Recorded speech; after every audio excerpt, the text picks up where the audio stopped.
And hola, gringas y gringos. Oh, we're here. We're Okay. here. We are here. Hola, Wilfredo. Oh, how you doing?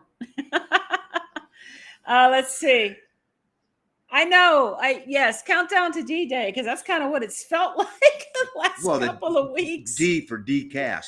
Decast me, please. I'm already tired of it. Yeah, and we had such an eventful trip. So, hey, hola, Claudia. Nice to see you. Thanks for joining us. I want to give everybody just a little bit of time to join before we break into the story, the road trip. But we can tell you, it is nice to be back in real Mexico. Oh yeah, we missed this. We missed this.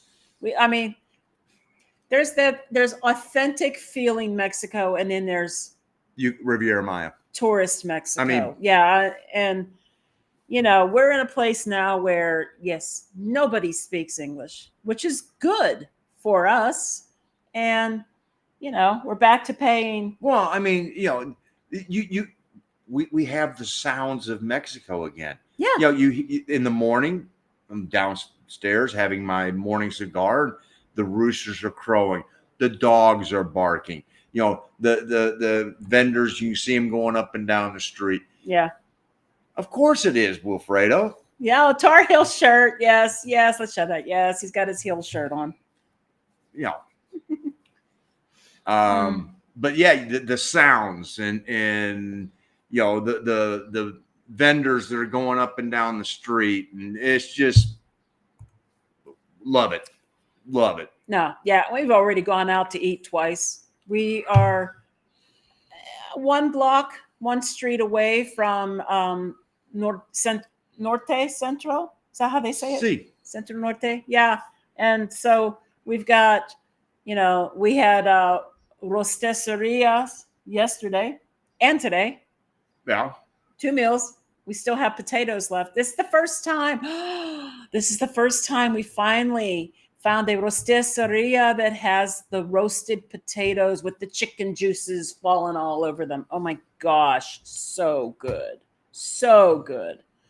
And see that first night. Then we went to the Cena. What was it called? Kiki's Cinaria. Kiki's. Yeah, and that was, oh my God, that was some Kiki special beef. Oh my goodness! What is that? What was that? Not asada. What is that? What is it? It was sort of almost an arranchada. But yeah, it was so good. But it was their version of it. Delicious and affordable. Oh goodness. Okay, so hey. So Lisa's here. Hold on. Yes, we are in Chiapas. We are in Tuxtla Gutiérrez right now, and we were just commenting as the stream started how much we love being back in what feels like authentic Mexico again, getting out of that tourist area. So this is really, really cool. Just oh yeah. Hola, Lisa. It's in the title. Yeah, I know. It's okay. We know it's and as for the arm, okay, so look, it's really hot here. Guys, it was 103 degrees Fahrenheit today. It's hot here. I was not expecting that. I thought it would be cooler. We were wrong. And so my cast sweats. I sweat in my cast. You can only imagine the smell. I've had this cast for 2 weeks and it's already starting to smell. I hate it. So much. Glad some of us can't smell. And this thumb is always swollen. I can never seem, which is why I have this here, so that it doesn't rub and get pinched by the cast, but it is always swollen. And I'm getting tired of it already, as you can tell. Hola in San Antonio, Rosario. Thank you for joining. Hola. And Suzanne. Hola. And CC on. Closed caption on. Oh. I don't know how to do that on here. CC on. That ought to be a good one. Yeah, I don't know how to do that on here on a live stream. I don't think you can when it's live. I don't think it's possible. I'm sorry. YouTube will add. See, that YouTube will add closed caption after the video processes, but I don't think while it's live we could do that. Oh wait, it's on. How the hell did we do that? I don't know. Who the heck did that? No, it's not on. That's just a comment. I'm so sorry. I'm so confused. Good. Yes, good food. That is the truth. It's so delicious. Hola, Michelle. Thank you for joining us. And Terry, very nice to see you. And that smell, oh gosh, it is so true. He doesn't smell it. He doesn't smell it. But I mean, I'm doing this and I'm scratching it and I go, ooh. I stuck a dryer sheet in my hand yesterday to help freshen it up a little and kind of rubbed it all down. But the smell's in here, obviously. Just not good. Not good. Well, see, being able to not smell is a blessing and a curse. In this case, it's a blessing. Good cookies are being baked. It's a curse. So that's true. Anyway. Okay. See. Oh, what? Hello. Hola, Bill and Trisha. I'm so glad your spirits are up. I noticed a decline in your happiness in the past few months. Chiapas is amazing.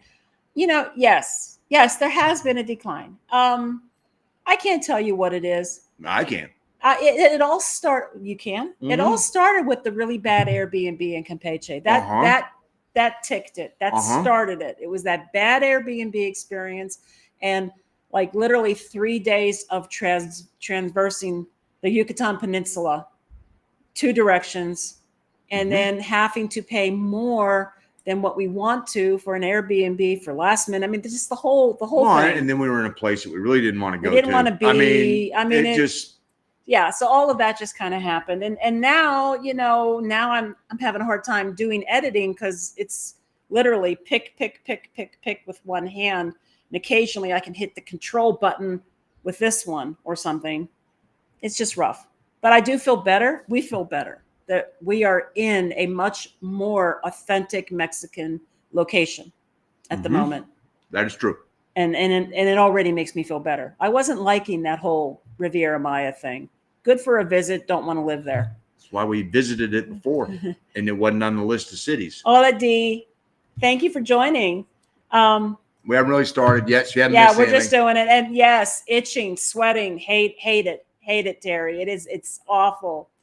Oh, the roads, the melty roads. We're going to get to that. We are. And hey, Papa. I hope I said that right. I keep struggling with that. Either Papa. I know. Or Papa. I think it's Papa. And Benito. Hola. And yes, Dave. Baking soda. I have heard that might help. I don't have any at the moment, so we might want to consider it. I did get an appointment scheduled with a traumatologist or an orthopedic specialist here in Tuxtla. He basically had the highest number of really good ratings, and I just made the appointment on WhatsApp. Yep. So May 2nd, going for my first follow-up. 800 pesos. Okay. Carta Blanca. Let's discuss your Carta Blanca. He normally drinks Corona. I know. And so we're here in Chiapas. We go down to the Shadrui and walk in, and they've got pallets of the Carta Blanca. Mm-hmm. And it's half the price of the Corona. And amazingly enough, when Gina was in Kansas City, when we were doing the 1 month in San Luis Potosí, at the Ardín de Tequisquiapan, there was a restaurant, and I can't make this up. The name of it was Meatballs and Wings. Yeah.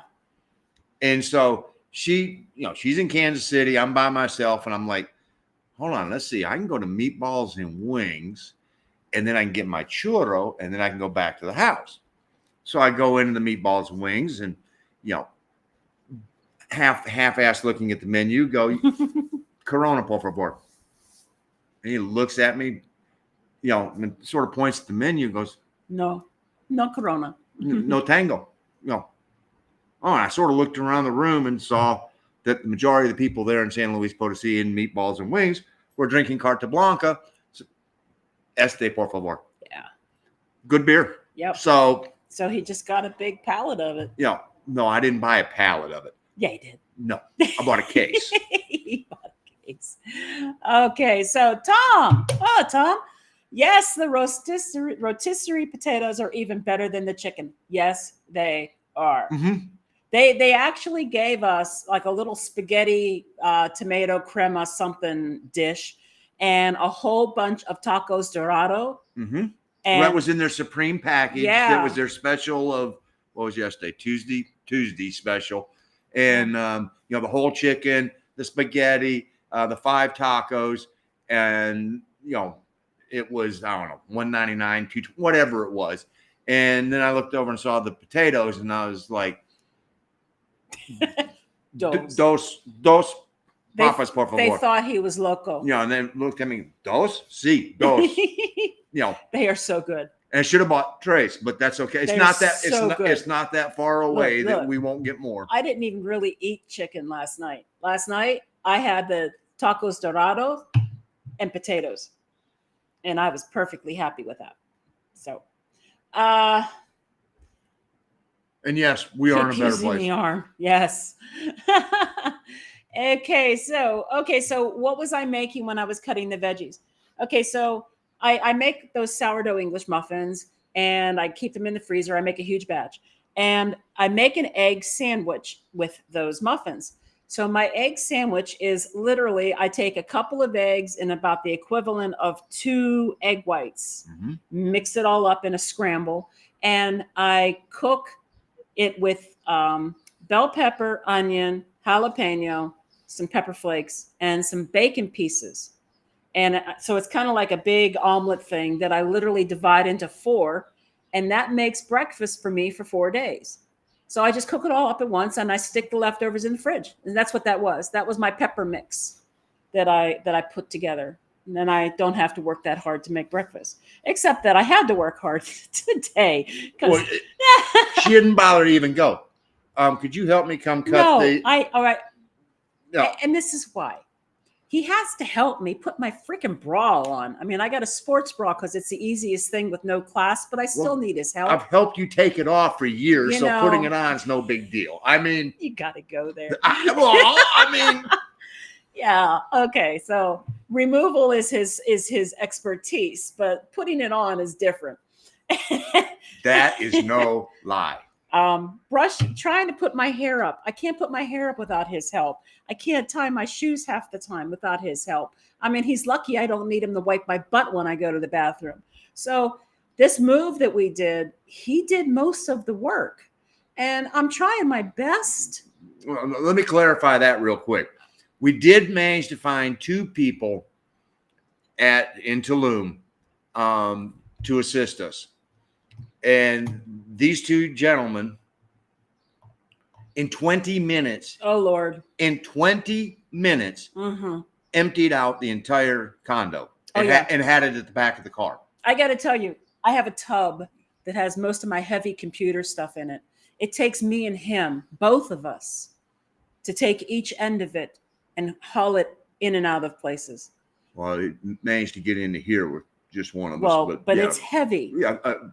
The pool boy lifted that thing up on one shoulder and hauled it down the stairs. Yeah. He's like this thin. Wearing flip-flops right down the steps. Yeah. Boom, but out he goes. 20 minutes, and it was like, thank you guys. But I mean, I got it from here. Overall, though, Mark has a lot of stuff that he's doing, and I'm trying to do my best to do what I can do. So if it meant cutting onions and peppers and taking 90 minutes to do it, I did it. I could have been, but whatever. Yeah. It's done. Yeah. I was trying not to burden him. And I got it right. It's Papa. Papa. Papa. All right. Pap like a pap smear. Oh, you did not just go there. Yes, he did. Ew. Hola, Chris. Gold Bond powder. That's another good idea. I have not seen Gold Bond powder. I haven't seen it, but I bet they have foot powder. What about that spray for your shoes? Maybe. That's a possibility. I don't know. We got foot spray. Maybe I can use that. Because in my family, the Gold Bond powder, that's called for, party in your pants. Oh, Lord. You get the medicated and it gets a little. See. Yeah. So I took a break from editing my Tulum airport video to have dinner and join you guys. Oh, thank you. Thank you. Gracias. We're falling behind, but I appreciate that you're falling behind just for us. Thank you. Shauna. Oh, it's not Shauna. It's Shuna. Hola. Yeah, we're glad you're here too. Thank you for joining us. So let's see. Let's get down here. Your hubby's crack. You know what? You have to laugh. He's got a great sense of humor.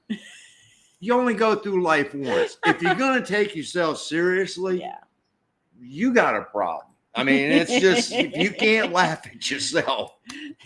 Oh, hey, hello. Hola, thank you for joining. Love the UFO countdown. Thanks. I thought, if ever there was a time to use something wacky, this was it. Yeah. So I guess we should probably get started with the journey. The journey. Okay. So what? Oh, I don't think the tub is a good place to store all your computer equipment. Well, it's it's like a big what would you call that? Like it's a large Tupperware container. It's a giant Tupperware style and so it's kitchen made something. Rubbermaid. Yeah. And it's opaque. You can't see through it. Right. It's just heavy. And what it really has is where it really needs to be is about two of them that are half the size, and it'd be a lot more. Yeah. I mean, what it really manageable is probably the word I'm looking for. It has all the connectors, the cables. It's got the stands for the monitor. All the heavy shit. All the heavy stuff and the peripherals. The actual screens are in larger flat boxes because I have the computer's not in there. So it's really more of the peripherals. It's all the peripherals is what it is. But there's way too damn many of those peripherals. But it's heavy. Okay, so let's see here. What we got? Tom. So glad you guys got help with the move. Carta Blanca went in Rome. Like drinking Iron City in Pittsburgh. Well, no, that's Icy Light. But or Rolling Rock in Latrobe. Yeah. Oh, I said it right. Okay, it is Shauna, but Mama couldn't spell. You know what? That's okay. Hey, I'm glad I got it right. Mama can do whatever she wants to. Mama can do whatever Mama wants to do. Especially after going through that. Yeah. Mama gets to do what Mama want to do. Exactly. Exactly. It kind of reminds me of that urban legend that a mom had twins and she was on a liquid diet, and so she named one kid Orange Jello and the other one Lemon Jello, but not like that. It was Orangelo and Lamangelo. I don't know if it's true or not. I'm sure it's made up, but I've heard that for years. So culture. Yeah. Anyway, okay, trip. So the move out. Okay. Well, let's start with this condominium complex has no parking that's anywhere near any of the units, and so the maintenance people had pulled a pickup truck close to our unit on this area. And so I was like, okay, if we can get it there, it's going to save us a lot of steps. Yep. So first thing in the morning, I walk down, go to concierge people, and concierge wasn't there yet. And they said, go to the guard shack. So I went to the guard shack, and in totally in Spanish, explain, podemos, gotta park the car, over there. Oh, see, because I was like, just to fill it up so we can move. No, no hay problema. Yeah. Perfecto. Gracias. And so we put the car there, and they're bringing all the stuff down. Well, rapidly bringing the stuff down. They hustled. And and so I'm filling it, and then the concierge shows up, and you can't park there. Could you please move your car as soon as you're done? No problem. As soon as I'm done, I'll be more than happy to move the car. Because that saved a boatload of time and steps. So that worked out very well. Except that he was in a rush to get things packed, And this was one of our worst packing jobs. Sorry, it was very haphazard and It was. thrown together. And No, so it was good. It was good until the roof bag. Yeah. The roof bag just. Typically the roof bag has more flat, even things in it. It was such a bad pack job. We ended up leaving some things behind, just left it. And I just told our hostess, hey, there's this lighting kit here. You can have it, which we haven't used it for months and months and months now. We switched lighting kits out because we wanted to go to LED. And ever since we made that switch to the LED, we hadn't used the other one, and it was sort of just taking up space. And we were hauling it around. It was like really, and to be honest, because I used to get discounts, this kit cost me $39. Yeah, but so it was the point is we have less stuff, but yet we couldn't manage to get it all into the car very well. And I think it was just because there was just so much. Well. Him trying it. It was hot. It was hot. He's trying to load himself. I think I lost about 5-6 pounds just loading the car because it was dripping. Yeah, sweat. it was, but we got it done and then took the back road up to Valladolid through Coba, and made it all the way to the Golden Suites Auto Moteles, which is down by the airport in Merida. If somebody's looking for a place to stay for an auto motelis in Merida, Golden Suites, it's not on the inexpensive side. I mean, it wasn't horrible. We had dinner and everything else. I think they charged us $750 per 12-hour session. We paid for 2 12-hour sessions, just so that we could leave when we wanted to leave. And we got there early, so 12 hours. We got there at like 2:00 in the afternoon. 12 hours wasn't going to cut it. We'd be leaving in the middle of the night, which we're in Mexico. We don't want to drive in the middle of the night. So, we paid for 2 12-hour sessions. And then we ordered dinner. And dinner with the Alitas. Dinner was good. 12 Alitas, 6 Coronas, 3 Cokes, and a frappe. And French fries. And that was 600 pesos. And keep in mind, they charge a premium because it's. Oh, you're captive audience. You're where you are. I still didn't think it was horrible. The food was good. So the room was nice. It was it was tasteful. Tastefully done. The bed was comfortable. Temperature was good. Water was good. It was fairly quiet. Didn't hear a lot of traffic outside, and this was a Saturday night, folks. I mean, it's so. What's the name of that place again? Golden Suites Motel. Golden Suites in Merida. Yes, just off of 180. I think it's 180, right there by just south of the airport. And they take credit cards. And they did take credit cards. Credit cards. Yeah, we had a little confusion at the beginning. I'm walking up there trying to pay them cash, and they're going, this place. Later. Oh, duh. later, Gator.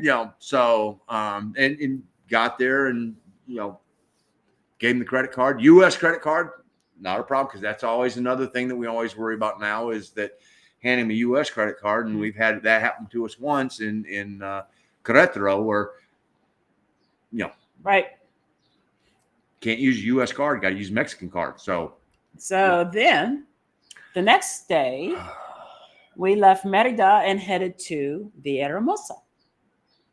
We're not leaving Villahermosa yet. We can get to that part. But now we're going. No, now we got to go through the Melted Road, and that was Melty Road. I mean, the drive to from Merida to Ciudad del Carmen, easy peasy. I mean, that's a pretty simple. Gets a little bit hairy, going through Champatón and then through Ciudad del Carmen, but when you cross the bridge on the far western side of Ciudad del Carmen, then you hit the mainland, and you got, I don't know, 3 or 4 kilometers in this little village starts, and topes everywhere, and the road is literally melted. It's not concrete. It's not concrete. It's asphalt. It's asphalt, and so it's really hot there, and it gets a lot of truck traffic, and so the road literally is ditches where the wheels go. So it's like and it's 2 lanes And it is the only way that we have found, really. I mean, it's the main route to get from the mainland across to the Yucatan Peninsula. And Look, the ruts in this road are oof, so bad that the part that rises up in the middle has scratch marks on it from cars dragging over top of the center of the road. and my whole fear the entire time we're doing that is I do not want to knock the oil plug off of the bottom and then start, then all your oil goes and you burn your engine. It's like, no. So, I'm trying to drive so that the middle of the car is not going right over the top of the, raised area. Yeah. I mean, raised area in the center. And we're probably kind of exaggerating a little. It is bad in some spots. It's really bad, but not the whole way. No, but then the problem is you have all these trucks going both directions. Yeah. And some of these trucks are really weighted down. Yeah. And they have topes every 400 to 500 kilometers. There's topes. We started noticing a pattern though. Oh yeah. You couldn't see the topes, but if there was a roadside stand and they were selling anything. Well, that's when you got out of town. That didn't happen in town because you had the houses there and everything. True. But so all these trucks are going through there, and some of them are only 10, 15 kilometers per hour, which is crawling. And there are a lot of people who are not willing to travel at that rate of speed. Lots of passing. And so, and we're all used to that. If you've ever driven or ridden in Mexico, you know that the motorcycles, the scooters and all that, they're going to go by you no matter what. Mm-hmm. But there's cars that were doing stupid stuff, cutting out and around and just around blind corners. And it was just like, folks. And not just cars, trucks too. Yeah. There were actually multiple incidences where we saw someone was trying to pass and they literally were pushing oncoming traffic off to the edge of the road. Yeah. And I don't mean a little bit. I mean, like, they did that to us. People on the other side of the road were having to slow down because these trucks and cars were riding in the middle. And, there's the 18-wheeler when we got out of the melted road area that was like, I'm getting around these people and coming right at us. And it was like, any further, we'd been off the shoulder. It was like, whoa. Yeah. But there was a lot of that going on. It just people's patience got about as hot as the road. I mean, it was just, and then when they finally get out, that's when we started noticing that every place there was a tope, they had a stand. There was a stand. It started being the clue because you couldn't see the tope. We actually hit some of these topes way too fast. We hit some of those topes and we started noticing that there's a stand. Look, this person is selling wicker hickeys and this person's selling fruit. Fish. And, whatever it was. And we're like, that person is smart because they're putting their stand where people have to slow down. Yeah. Yeah. And so that was the only really eventful part and that was probably about, 45 minutes to an hour out of the 8-hour drive that lasted, but it felt like it lasted 7 hours out of the 8-hour drive. Cause that just was, so that was stressful. And then once we finally got to Villahermosa, and we stayed at the Costa Azul, Costa Azul, in Villahermosa. It's right across from the Costco. We've stayed there before. Mm-hmm. This is the second time we've been there. On our way to Valladolid, we had stayed there. Yeah, because we went from Veracruz to Villahermosa, and then the rooms are clean, but the beds are a little hard. And this time, our bed was really hard. Yeah, we didn't notice the problem with the bed last time. This time, we were in a different room, and the windows. I remember both times we stayed. The windows were cracked open to let some air in, probably after they cleaned. So I closed the window, and then Mark at some point had opened, and when he closed, it pulled one side open again. The side that opened didn't have a screen. And so in the middle of the night, I was getting eaten alive. I had welts. The size of quarters on my back, at least 4. And that doesn't include the bites on my hand. And then at some point there was a bug crawling on me big enough that I could feel it moving on me, and I could feel myself flicking it to the bed. I don't know what it was. It could have been anything. Could have been a beetle, could have been a moth. I don't know what. Finally, I figured out that we had a 6-inch open window with no screen, and all these mosquitoes were coming in, huge. And sprayed myself down with bug spray and went to sleep. Yeah. I mean, that's about it. Food there was okay. Nothing great. It was good. It was good. I mean, sustenance. breakfast was good. I mean, you made yourself the egg sandwich that next morning. Big difference price-wise. I mean, it's less expensive. Their price for the entire night was, I can't remember. I want to say 680. I think it was 680 because I gave her 700 and she didn't have, no change. No, didn't have any change, and it was like no necesito cambio, Yeah. And that was cash. That was cash. And it was cash at the time you went in, and it was cash when you ordered food. Yep.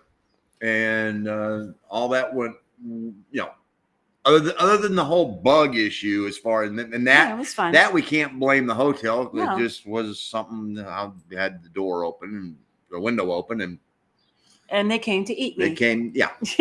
I was dinner and lunch and breakfast. Yeah. And so the next morning we went to Costco.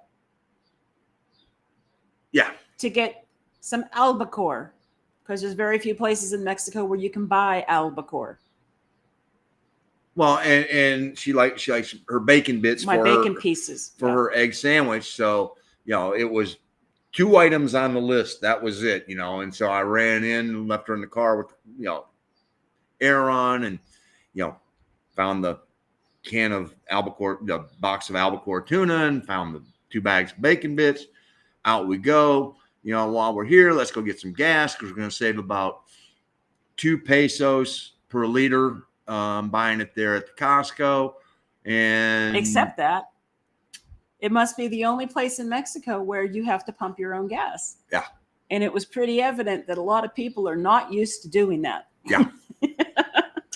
It took a while. I mean, for what we saved in the 2 pesos, we could have driven down the road a little bit, and we probably would have come out as a wash.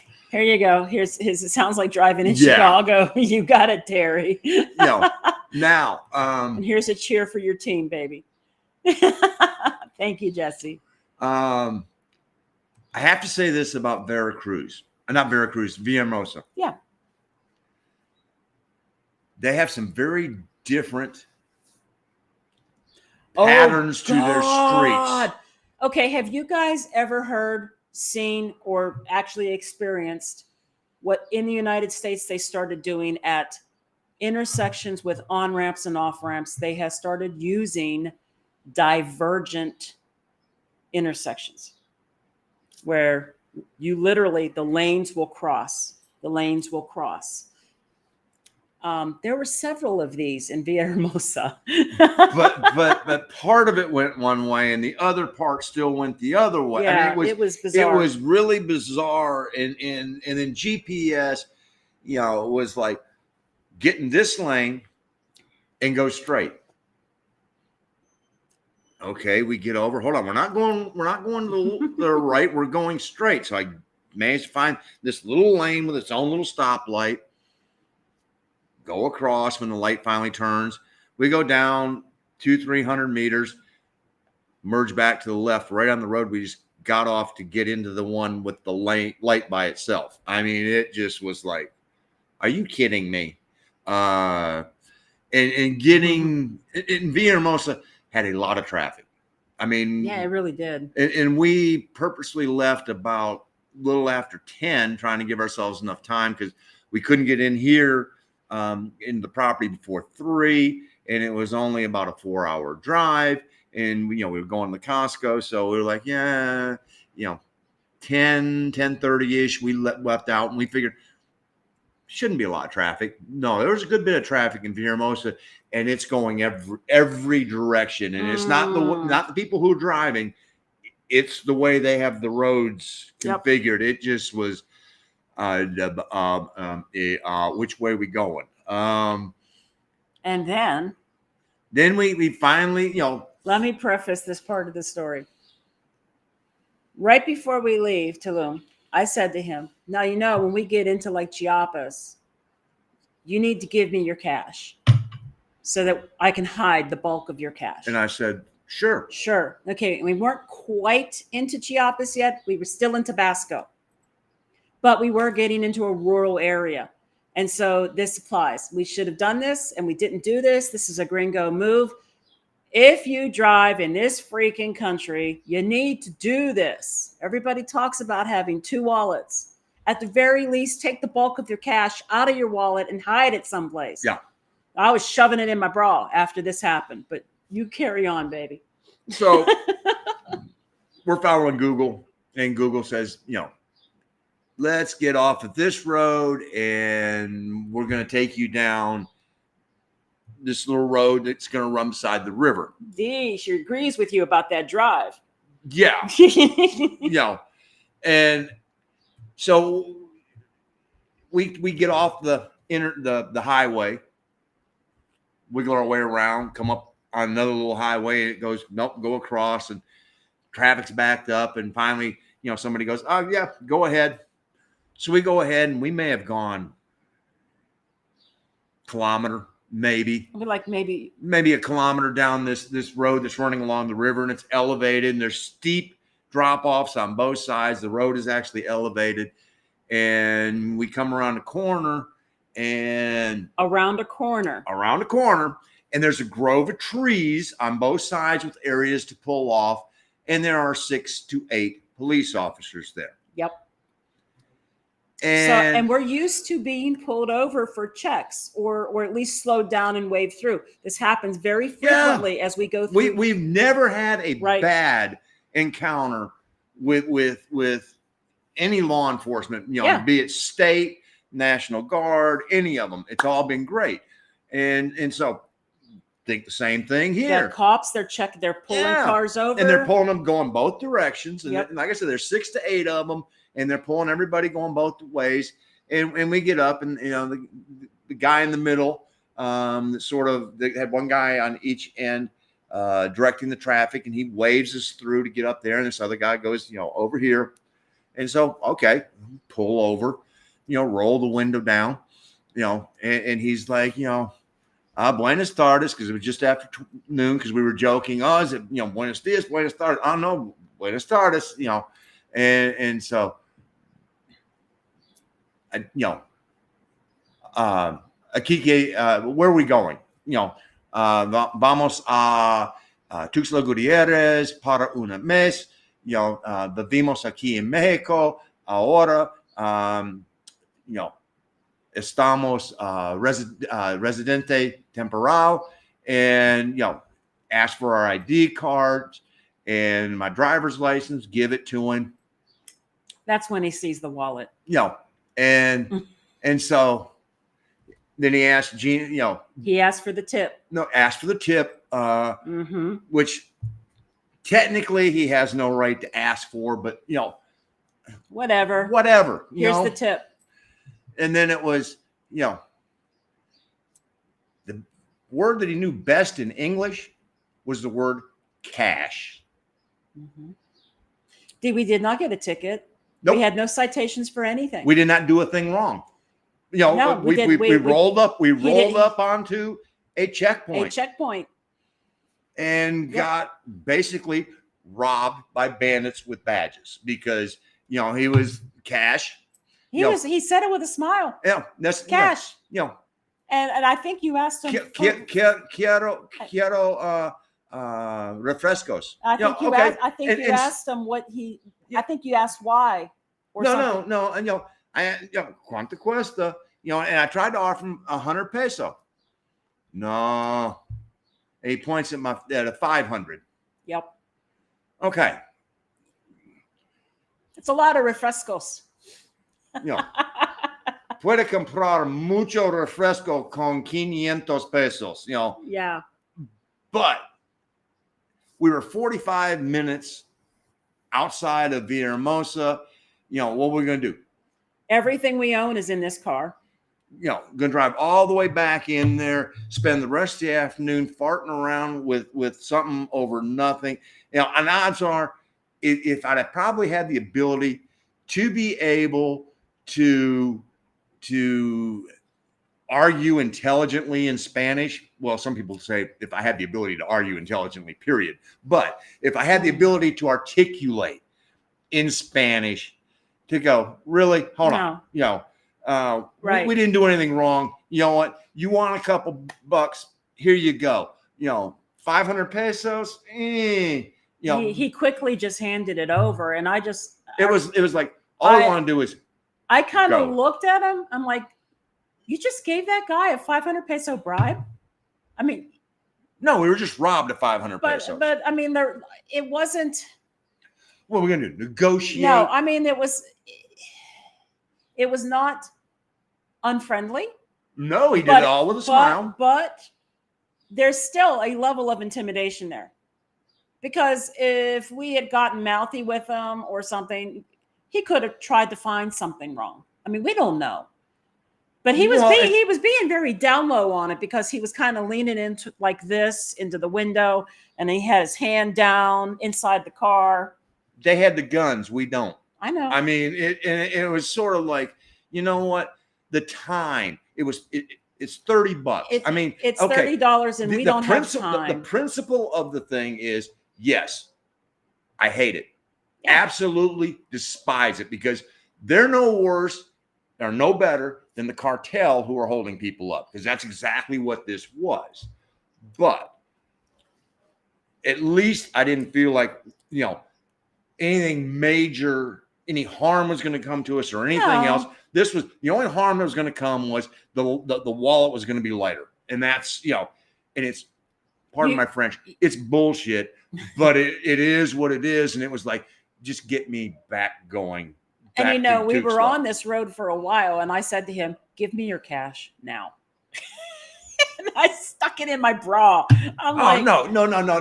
I have to explain this, folks. Okay. I give her my wallet, and she's going through and she's counting everything in it. Well, I'm going to take the 500s. Yeah. And then you know what? You got too many 20s. I'm going to take that. Oh, there's 100 in here too. Yep. I'm going to leave you with 200 in 20s. Yeah. Whatever, baby. I took the big bills. Yeah. The bulk of the cash. Because we had about another 25 to 30 kilometers on this road. Yeah.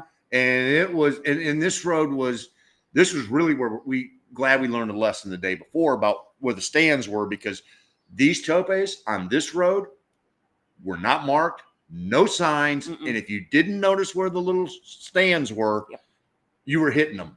And so it was, yikes, and was steaming a little bit, because, that was it was wrong. He was already stressed out because it had been stressful driving.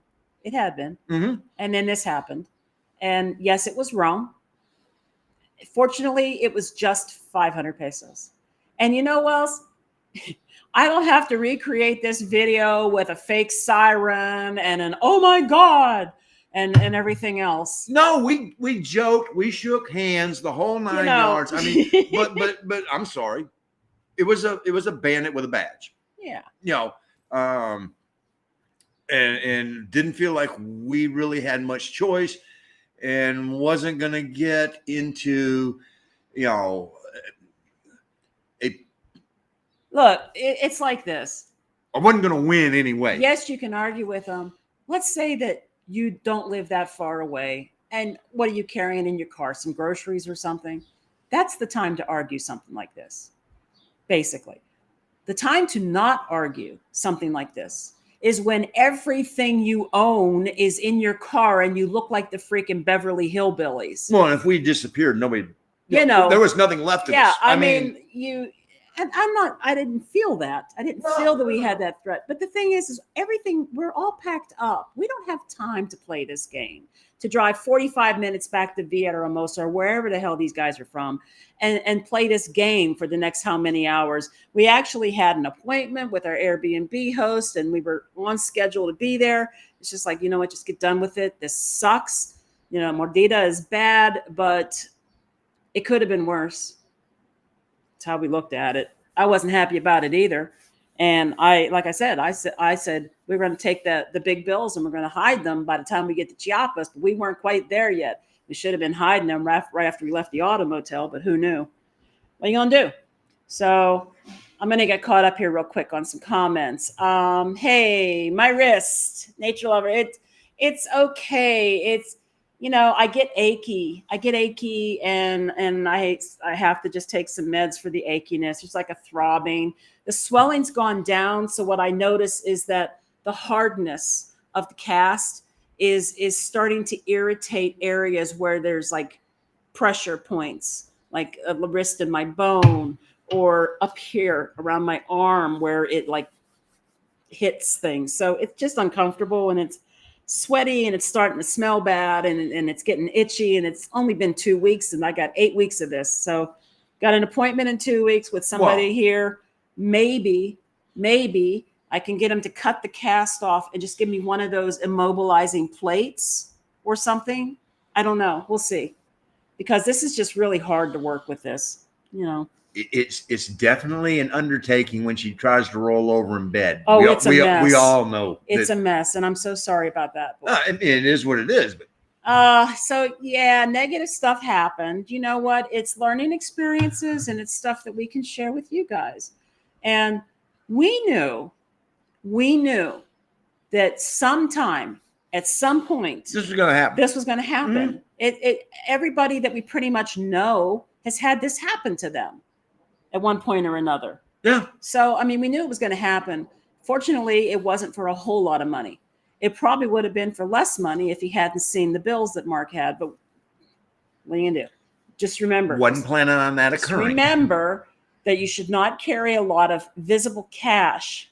I think if you were on the toll road, it wouldn't. I don't think it would happen. You're fine. Yeah. But this was not the toll road. This was cutting us across to pick back up on the toll road. And it was like, See. And my whole question this is the only question I have. Yeah. Did Google get a cut of that money? Oh, please. Because Google sent us on that road. Google GPS was one that sent us down this road. That's true. So, are they in the cahoots with the Tabasco police going, Debbie, let me wet my beak. Oh my God. That's my favorite guy from Godfather too. I need wet my beak. I love that guy. What's his name? Don Ferrucci, whatever. I don't know. I like it. Yeah. Wet his beak. Love it. So, thanks. I think I got some sun, so I feel a little bit healthier. But yeah, we're really happy to be back in what we consider real Mexico. Yeah, we really missed this kind of environment a lot. I'm glad to be here.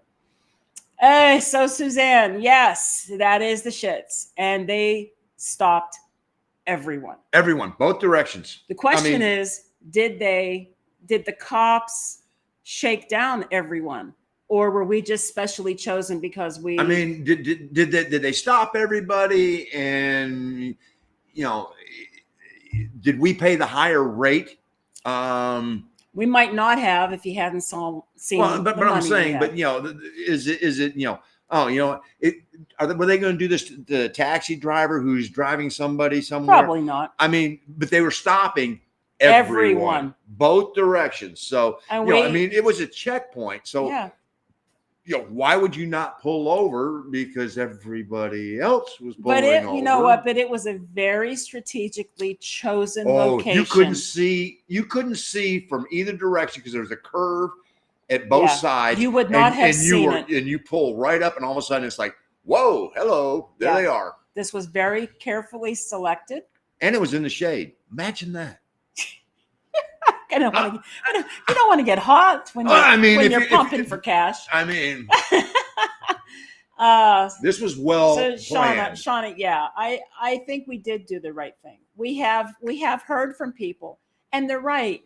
You should not pay the bribe because all you're doing is encouraging. You're just encouraging it to continue, and it's true. But like, again, if this is close to your home and you're not that far away from where you need to be and you're not carrying everything you own in your car, and you speak the language, that's true. You should say no. You should stand up for yourself.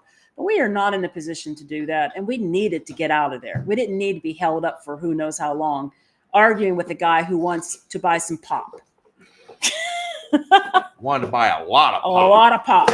Having a big fiesta or something. I don't know what. Either that. He had a date at the auto motels and he wanted us to pay for it. Yeah, I know. I enjoy Mexico to a certain extent. Oh, Atomic. It's the good and the bad. It all comes together. If that's the worst we ever have to run into. If it's a 500 peso lesson for us, it was okay. It was cheaper than getting Gringo into two shirts and Merida. I mean, I know. Oh, you needed to do what you needed to do for your peace of mind, safety, and well-being. That's exactly what. I mean, and we did not really beat ourselves up. Did we curse the cop a little bit? Yeah, because it was sort of like going. Well, we didn't say it to his face. No, I'm talking about when we're driving away. Oh yeah. We had no problems with what we did. We were sitting here going, you know what? We need to be on the road. We need to be doing what we're doing. And so we never even second guessed for a second that. Did I have a few choice words under my breath for him? Yeah, asshole doing it with a smile and taking 500 pesos. Cash. With the word cash. Not efectivo. Right. Cash, But and you know what? That suddenly was all left in the rearview mirror when about 45 minutes later we hit that little town that was the quintessential Mexican. Oh my gosh, yes. Oh, and I mean, I don't know what town that was. I don't think we ever saw the name of it. It'll be on the GPS on the photo. And we're riding behind. We're going through the town, and the poor little this young man is pulling his cart, and it's full of these wooden carvings, and he's pulling as fast as he can to try and keep from holding up traffic. And then every once in a while, when he'd see an opening where he could just pull over to the side, he'd pull it over to the side and let some of the cars go through while the other traffic, and then he'd pull back out. Yeah. And it was like, this was quintessential small town Mexico. Loved it. It was quaint. It was great. The smells coming out of all the food, smelling the all the piñas the stands were on there, 3 for $50, 3 for $100. It's like naranjas. It was great. It was great. Now, Suzanne, this is a very good point. Yeah. Oh, they could have planted drugs. We want to do is they could. I mean, he could have gotten pissy with us and found something to write us a ticket for, and he could have held us up, taken our plate, blah blah blah. Go. Yeah. So we were just like, we're done. Okay. Yeah. So.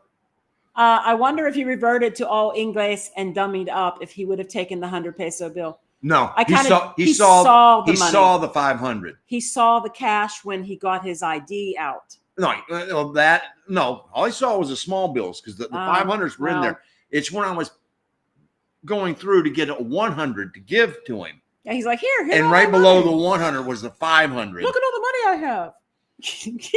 I didn't see how many 500s I had. I just saw that underneath the 100 was a 500. Oh, and it was like. But I hate the corruption infrastructure. They drive like 14-year-olds. Once our year is up on a lease, going back home to crazy Houston. Oh, I'm sorry to hear that. I'm sorry. Yeah, it can be rough. Yeah, the driving can be rough. Oh yeah. We've been in places though where the driving's been fine. It's been great. It just depends.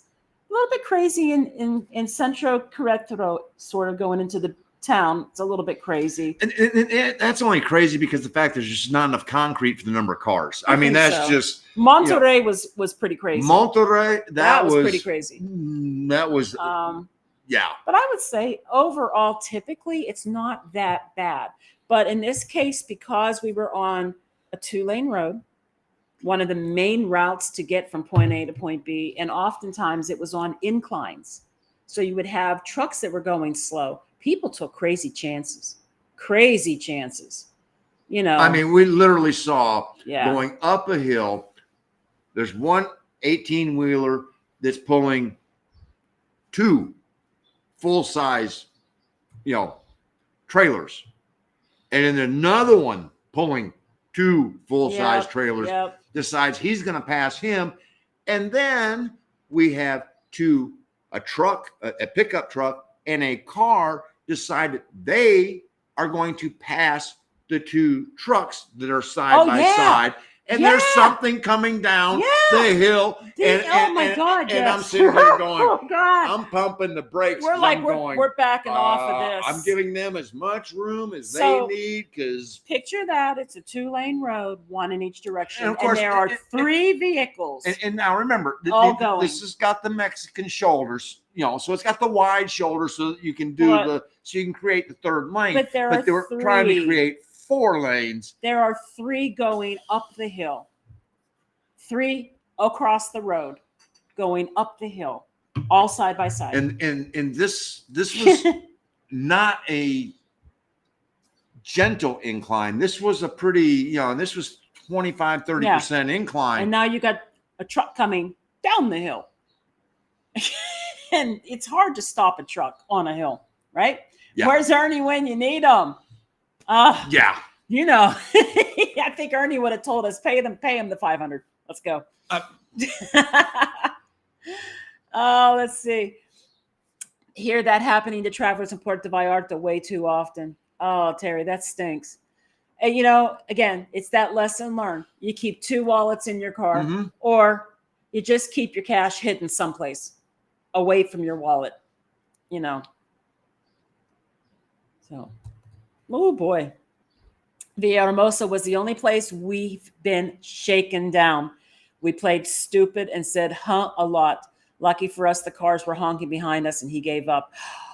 See, we probably could have done that, except where we were located. I mean, we were very insulated. It was insulated. This was not in Villahermosa. But it was right outside. It was in Tabasco, but it was not Villahermosa. And we were not going to be backing traffic up because this river road did not have that much traffic. So, but I mean, to be that could have been what happened in Progreso, and that was one where I did play dumb. He did. And he played dumb and they gave up. And they just go on. Don't know. But in this case, he was trying to be friendly. He does what he always does. When we get pulled over for a stop, and it does happen that you frequently get to a checkpoint and they will ask you to pull over. Once they actually had us get out of the car and they checked under the glove box and stuff. So this is not an uncommon occurrence. And what he always does is he's always very friendly. He smiles and he firmly shakes their hand, but in this case, and the reason I do the handshake, you guys heard me say this before, and if you haven't, I'll tell you why, is that I shake their hand because they can tell if I was going to have something to hide, I'd be trembling. Yeah. And so, I give them a handshake to go, hey, look, you know what? I got nothing to hide. There's no fear here because we're not doing anything wrong. No. And yes, Winston, I think that it was the right decision given the circumstances, for sure. Given the wow, that just kicked up all of a sudden. Our air conditioner just decided to take off. I hope it's not too noisy. Okay. So D, just think of it as another tip. Yeah. It happens. From what I've learned from family, police earn so little that it's their way of getting a raise. And you know what? If it had been presented to me that way, I wouldn't have hesitated. I'd have offered the $500 right away. But when it was the way he did it. But when you are stealing from, if he'd have asked, that's one thing. But we were robbed, by a bandit with a badge, and that's that way, Este, Terry, I'm shocked you only bought 1 case of beer. Well, the Chedraui is only right down the hill, but we will not be walking down to it. It's behind us. Because it's a long... And there you go. In the USA, corruption exists, but hidden. In Mexico, it is not hidden. You're right. Oh, God, yes. You are absolutely right. See, what happens in the United States is you've got all these lawyers that will sue for anything. Be careful. This is that slippery slope of Yeah. I mean, once you litigation. I'm just saying in general. No. Litigation's pretty bad in the U.S. And so if you get caught doing something like that, I mean, there's going to be somebody stepping up to sue the city, sue the police. And not only that, and this is all I'm going to say on it. There are politicians on both sides of the aisle that are making piles of money off of you, me, and everybody else. And then they go, but we're here to help you. But you are right. In Mexico, it's not hidden. It's pretty out in the open. And, sometimes what happens too is sometimes these police have to pay someone above them. Like they may have a supervisor or somebody who expects them to turn in a certain amount of money, like in a pyramid scheme.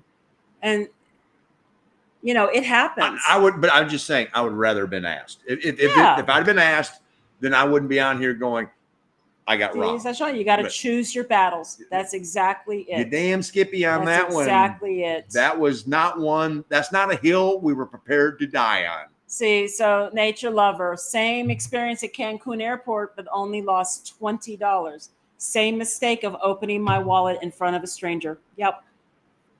That's it. You got to keep that money. Keep that money hidden. Choose your battles. Yeah. Yeah. All right. So we're moving along here. Judy. Pick the hills you want to die on. You did the right thing for your safety. So, Atomic Click says Jesse's asking if he's in Mexico, and he's like, yes, we are. Okay.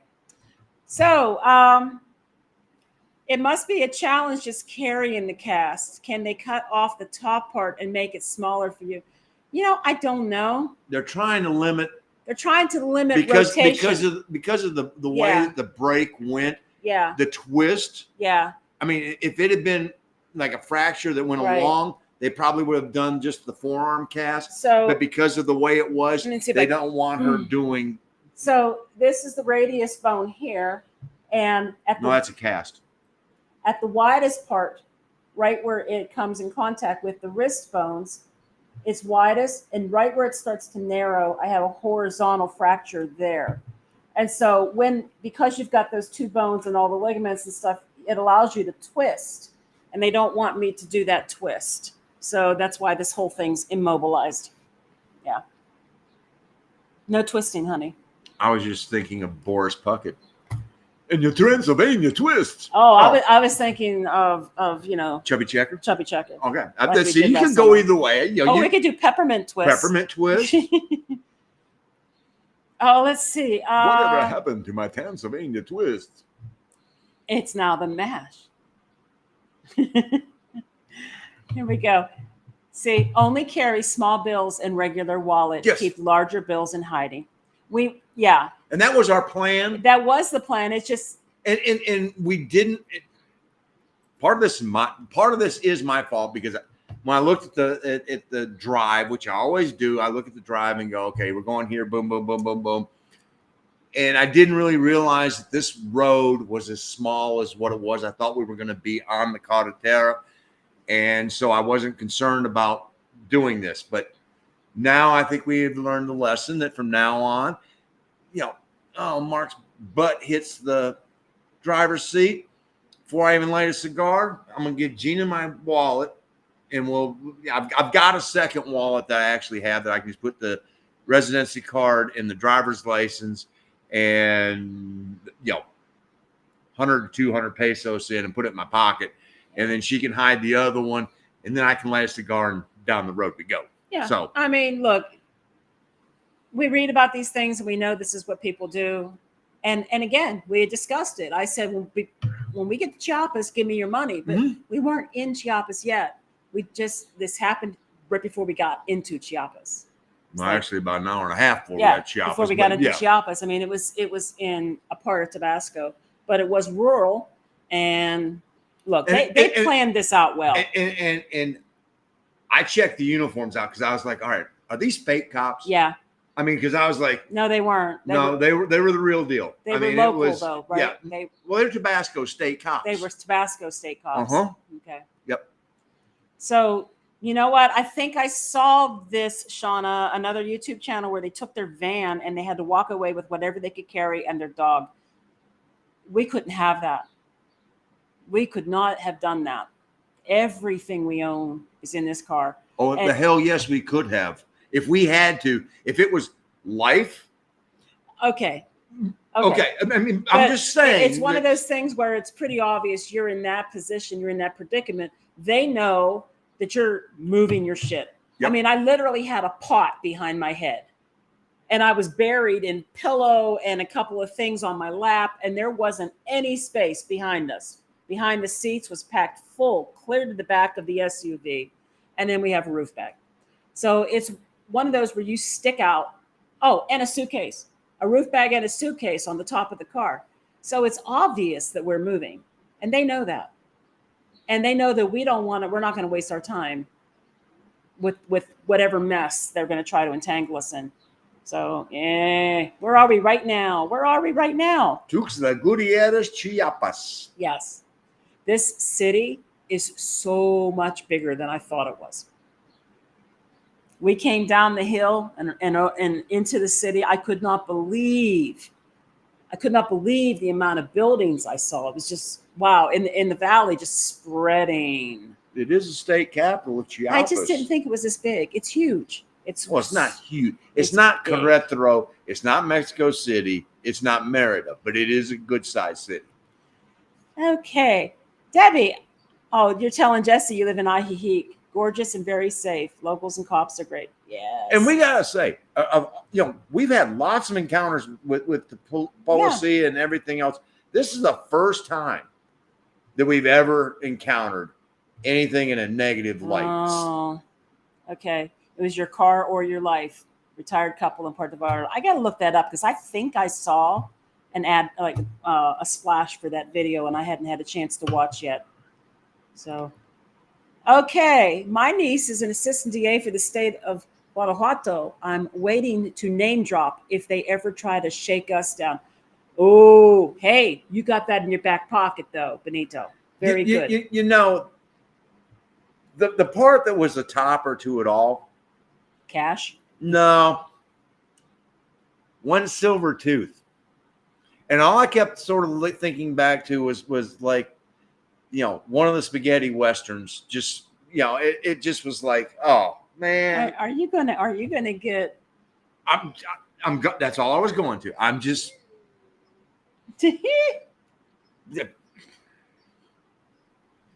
Oh God, yes. Look, in the shade. Oh yeah. That gives it away. They were going to be there all day doing this. They were making their money that day. Yep. I bet if I'd had the mindset to look around, I bet I probably would have seen a cooler with refrescos already in it.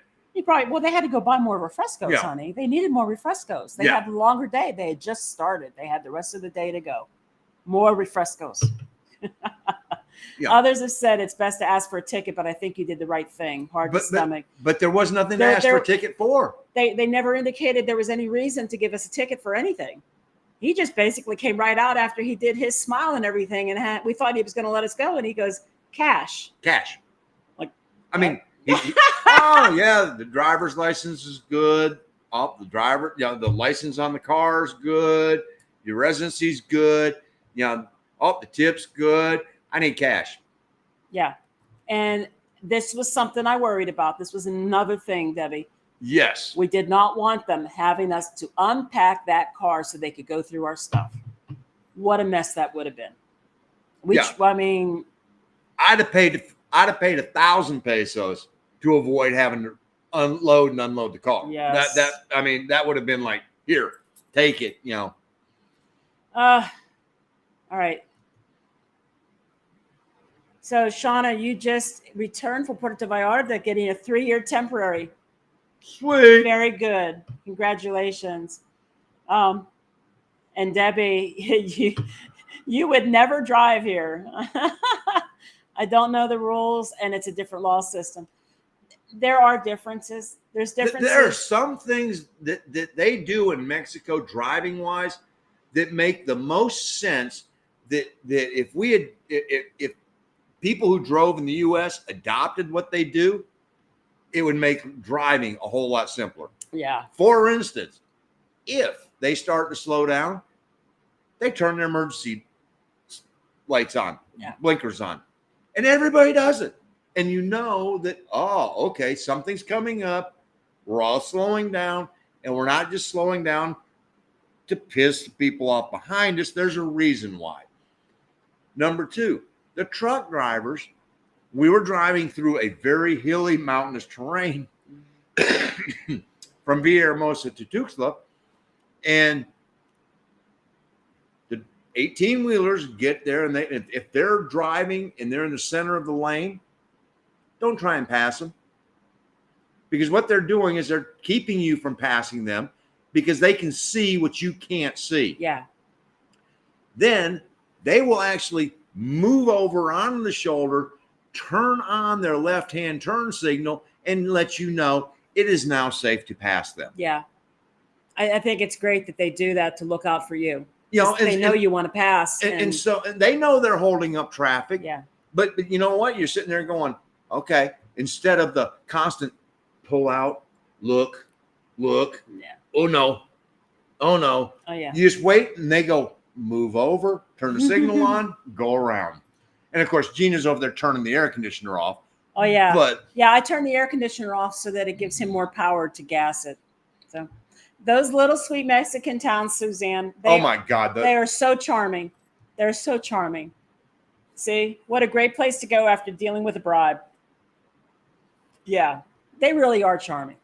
It's incredible. Just returning back to what we now call real Mexico is reward enough. If it only costs us 500 pesos, c'est la vie. You know, Shauna, a location independent remote job. I've been having some issues with that lately too. But I have faith and things will work themselves out in the end. They always do. At the very least, I could always do something I don't want to do as long as it brings in some income. I don't know what that is yet. I'll figure it out. But I have other talents, but I know what you're saying. So yeah, I mean, a remote job to live here, it's so worth it. It really is so worth it. Well, I mean, let's be for real. Let's use Annie Vett and Arlene, our friends in Querétaro. Two very talented women who both have careers, and they're not doing anything that is in their field, but they're doing what they need to do, and they are living their life the best way they can and enjoying the hell out of it, owning their home in Querétaro and going, bye. You know, I watched a top 10 video about Mexico, and the YouTuber said it's best not to be too nice. He advised that you keep things very businessy. That's probably true, but I think this was the first time that we had this happen. Typically, just a smile and. I'm sorry. I got 63 years of being on this planet and a very successful sales career and everything else, and I am very good. He's just inbred. I'm very good at getting things and getting people to give me the answer I want to give, and I'm pretty good at reading people. And most of the time, I can get a whole heck of a lot more with the honey than I do with the vinegar. And it's just, it's. I remember when we first got together, she would get so frustrated with people, and she would give me the phone, and because she'd be like, "You deal with them," and then she'd be like, "How do you do that?" Yeah. And it's just, it's like my number one goal is all, or saying is, or belief has always been, if you give people a reason to want to help you, they will. You give people a reason not to want to help you, they won't. Yeah. I mean, and so, you know, it takes a lot for me to blow my fuse, and she's seen it. When it gets blown, it's not pretty, but most of the time you're able, you know, like when I get people on the phone, one of the first things I always tell them, look, I'm sorry, I'm hot because this is a situation, and I hope that you're going to be able to help me because I know that it's not your fault. And you know what? People go, oh, they understand. I'm not the one that caused all this, whatever Right, situation you're right. dealing with. And I'm asking them, please help me. And they just go, whatever, because they can hear the tenor behind them going, I'm about to blow. So let's see what we can do. So it's good to accept what happened and to feel the man may have needed it. It's what I thought about the $20 it was taken from me. If he'd asked, I'd have felt a hell of a lot better. That's my whole, Yeah. that's my whole, And instead of making it feel instead like of- we were obligated to give it to him Yes. or else kind of thing, like we don't know what else is coming. If he could have just said, listen, could you I don't, if he'd have gone, I don't earn a lot of money. Can you help? Sir, Sure. you are an officer of the law. I will be more. My grandfather died in the line of duty as a police officer. You're damn Skippy. I'm gonna help you out. Yeah. But my grandfather would have been the first one and gone, you don't do that to the people you're supposed to be protecting. Right. Hopefully you won't have to hit the road for a while.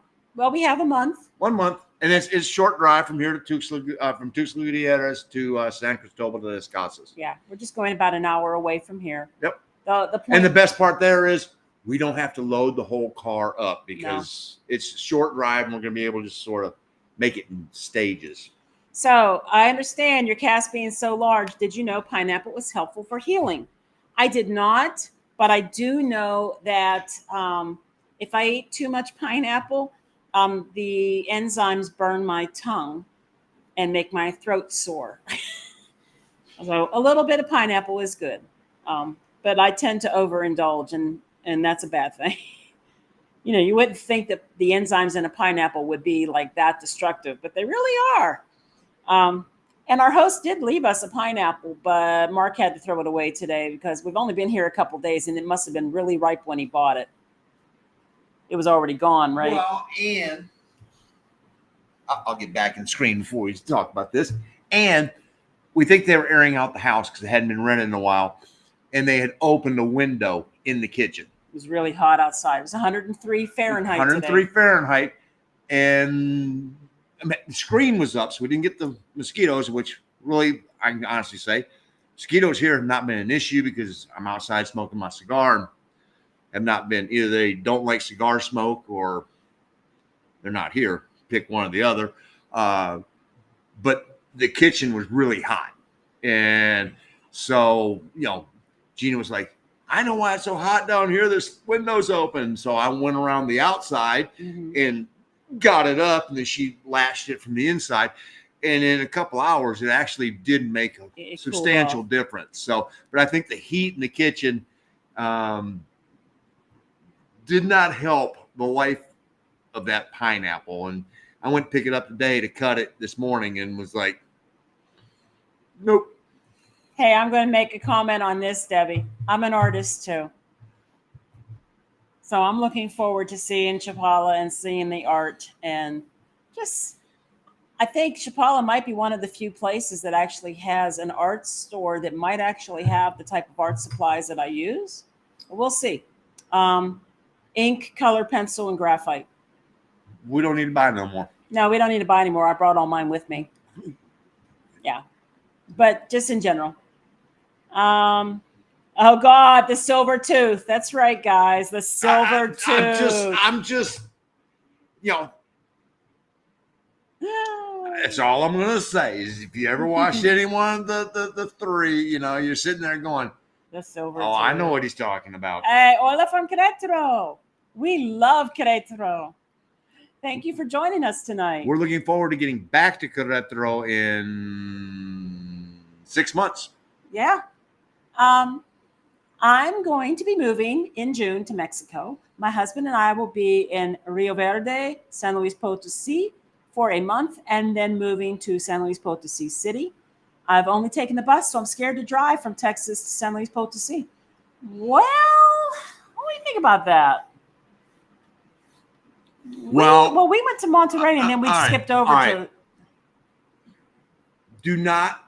What I'm going to say, do not take as the as cause for fear. Right. When we cross the border, the whole key here is when we, which was in 2022 in November. Yep. At that time, Highway 57D, which goes from Monterrey to San Luis Potosi, was experiencing some issues. And so when we were laying out, or let me rephrase that, when I was laying out, because I'm the one that does it, this is the route we're going to take. Yeah. I went, no, we're going to take the long way to get to Querétaro, because it would have cut us a whole day off if we'd have gone, when we got to Monterrey, to go straight through SLP down to Querétaro. We went all the way to Aguas Calientes, and then from Aguas Calientes into Querétaro. 57D has the reputation and has the potential of being volatile. And so it's one of those where you have to really know what the current state of events of what's going on in that particular area. And the person to ask about that, Ernie Baca. Sir Dragon X at Retired Life in Mexico, no bull. He has his ear to the ground. He knows all about that. Yep. And that, there's times where that road is great to drive and it saves you a lot of time and it'd be direct for you to be able to get right down there. Yep.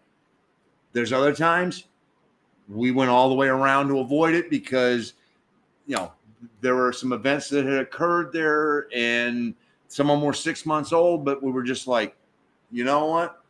Just being safe. We only got one life, and you know what? One extra day is no big deal. So yeah, keep an eye on that. You will love SLP. SLP. Oh my gosh. No, we do like it there a lot. Just keep Jardín de Tasquisquipan in the southeast corner. They have a little churro cart there. They know me. Yes, trust me, they know me. They know him. I thought they were going to cry when I left because. Oh, God, we did enjoy our time there. Would you mind popping me another cider, please, honey? Cider time.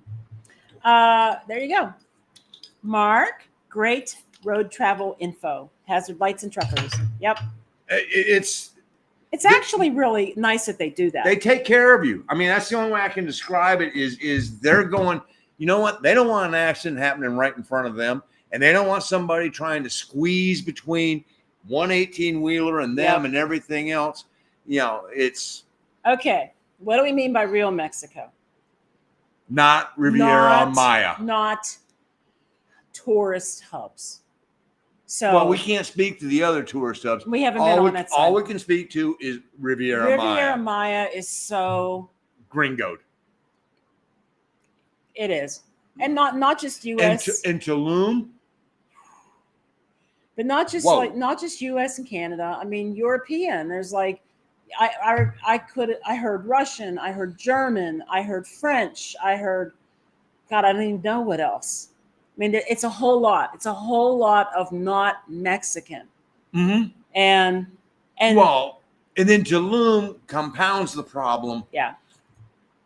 And if you are younger than us and you like to do raves and you like EDM music and that's your vibe, more power to you. There you go. You will love Tulum. Yeah. If you're like, especially me, who has about the tolerance of, I don't know, that. And my tolerance as I've gotten to Mexico has greatly, greatly improved. Stuff that used to drive me insane, like a barking dog, whatever. And she'll tell you that would have sent me boom through the roof. Yeah, but now it's just that's background noise. It's just white noise. But it's a different ambiance in Tulum. It is a younger person's crowd, and it's catered more towards that particular group and that dynamic and demographic. Yeah. What I miss in areas that I say is real Mexico, what I would miss in Riviera Maya were the families that were Oh. out in the parks at night, or just people just No. The whole and just slower pace of pace. life. I mean, People just work hard, play hard. oh no. Don't no. The people in Riviera Maya that live there, The native, yes, the natives work their butts the off. nationals are just the most amazing people, Yeah. and they were the reason that we wanted to Yes. move here in the first place. Yes. What we don't like are the people who are not the nationals. Right. They come for tourism. They're there for vacations. They're not there to live. And so They're us. everyone is working. I'm sorry, but it's Yeah. part of that is true. They're us. But everyone in that area is working in basically a hospitality industry Mhm. to serve the tourism industry. And it's a different vibe. It's a different feeling. It doesn't feel like other parts of Mexico where we have been. If you want to feel that in Riviera Maya, you have to go to the public beach. Because on the public beach, you still have the whole family together. Yeah. You have the abuelo, abuelita, the padres, nietos, nietas, and they're all having fun and they're having a great time. And that's where you see that in Riviera Maya. Yeah. But when you're in the city, it's just going so fast and everything else. Yeah. Whereas, you go to Querétaro, which is even bigger, but you go to Centro and you'll see, it's more community and more family oriented. There are things that'll be ingrained with me when you bury me. One of them is when we were sitting there in Querétaro for the first Christmas, and the abuelo, was dancing with his granddaughter, and she's standing on his shoes, and they're having the greatest time. Yep. And you're going, that is what makes life worthwhile. That's a moment that both of them are going to remember, and they're going to remember it for two totally different reasons. Yep. And they're both going to remember it for a lifetime. Just one lifetime is going to be a whole hell of a lot longer than the other, but it's special. And what they didn't realize is what an impact it made on us just watching it. And so not only did it affect 2 lives, it affected 4 or probably 8 or 16. And that's what makes this whole thing so special. Ooh, I don't think I understand what this is. Estafa is a scam in Spanish. 82nd years, and I'm not a fool for anyone. Estafa. I have to look that up. No entiendo. Yeah. But let's move on here and try to get caught up, guys. Getting what is necessary by being kind. I'd rather not be too businessy, but understand why the YouTuber put it in his top 10 ways. Yeah. And there are times that is what it's called for. And trust me, there's times I can play that game, and it's. And this is also true. You are not fine on toll roads. It's gotten much worse for robberies and carjackings. Yes. Again, we just talked about 57D going from Monterrey to San Luis Potosí. That's a toll road, So no, there are parts of the country. It doesn't matter what road you're on, you're rolling the dice. So there you go. Sorry about your grandpa, honey. I appreciate that. That was 62 years ago. So, he was a good man. He got to see my first interesting thing. I was the last grandchild that my grandfather on one side saw, and I was the only grandchild that my grandmother on the other side saw, because they died within 6 months of each other. One had a heart attack while he was chasing bank robbers and hit a telephone pole, and then my grandmother died of cancer. So, let's just get depressing now. I'm not depressed. Oh no. San Cristobal de las Casas is really nice. The mountains are very pretty and it's cool way down. I hope so because it's 103 degrees today Well, Fahrenheit in we're gonna. Tuxtla. 103, guys. Hey, you know what? We're gonna be in two places back to back Airbnbs that have recliners. We'll talk about that. That's like, Let's see. Yes, we do have dash Yeah. cam. I did not get my phone out because we didn't. Well, that and, I had this and I had a bunch of stuff sitting on me in the car because we were packed. and quite honestly, But we did have the dash cam and it does record audio. yeah, and quite honestly, we didn't think this was that type of situation. I mean, we thought this was, oh yeah, we're they're checking people because we've had that occur when you start getting closer to the state lines, they start checking, and so we were sort of going, oh okay, they're making sure that undesirables or Right. this or that don't start going from one state to the other. Didn't anticipate that he was going to go, Hola, Denise. yeah, give me some cash. We're glad you're here. Doesn't matter if you're late. We don't care.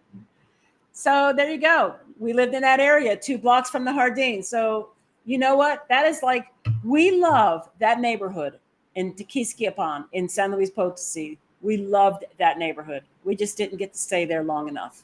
It was one of those moments where we were like, we don't know if we're going to really like coming here, but we're going to try it. Mm-hmm. And then it wasn't long enough.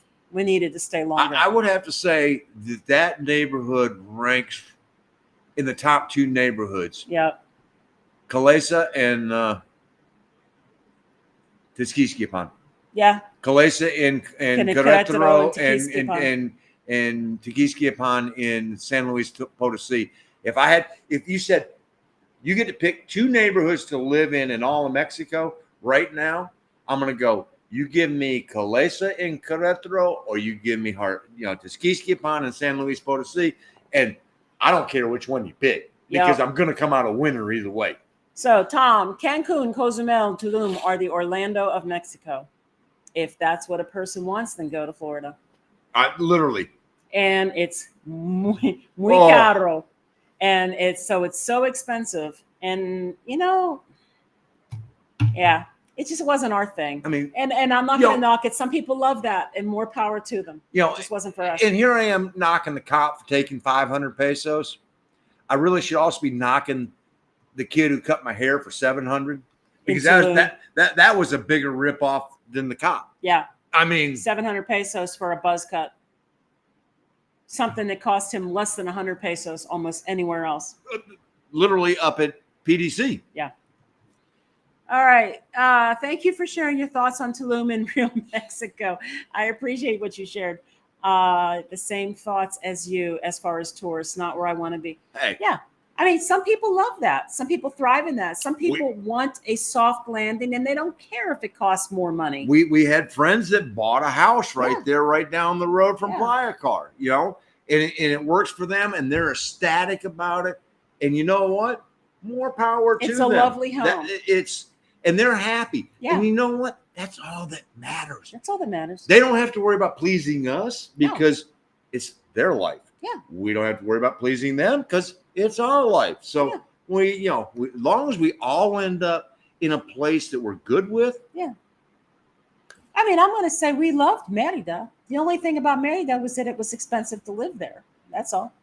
God. I mean, Merida was wonderful. There's a lot of great memories coming out of Merida. Yeah.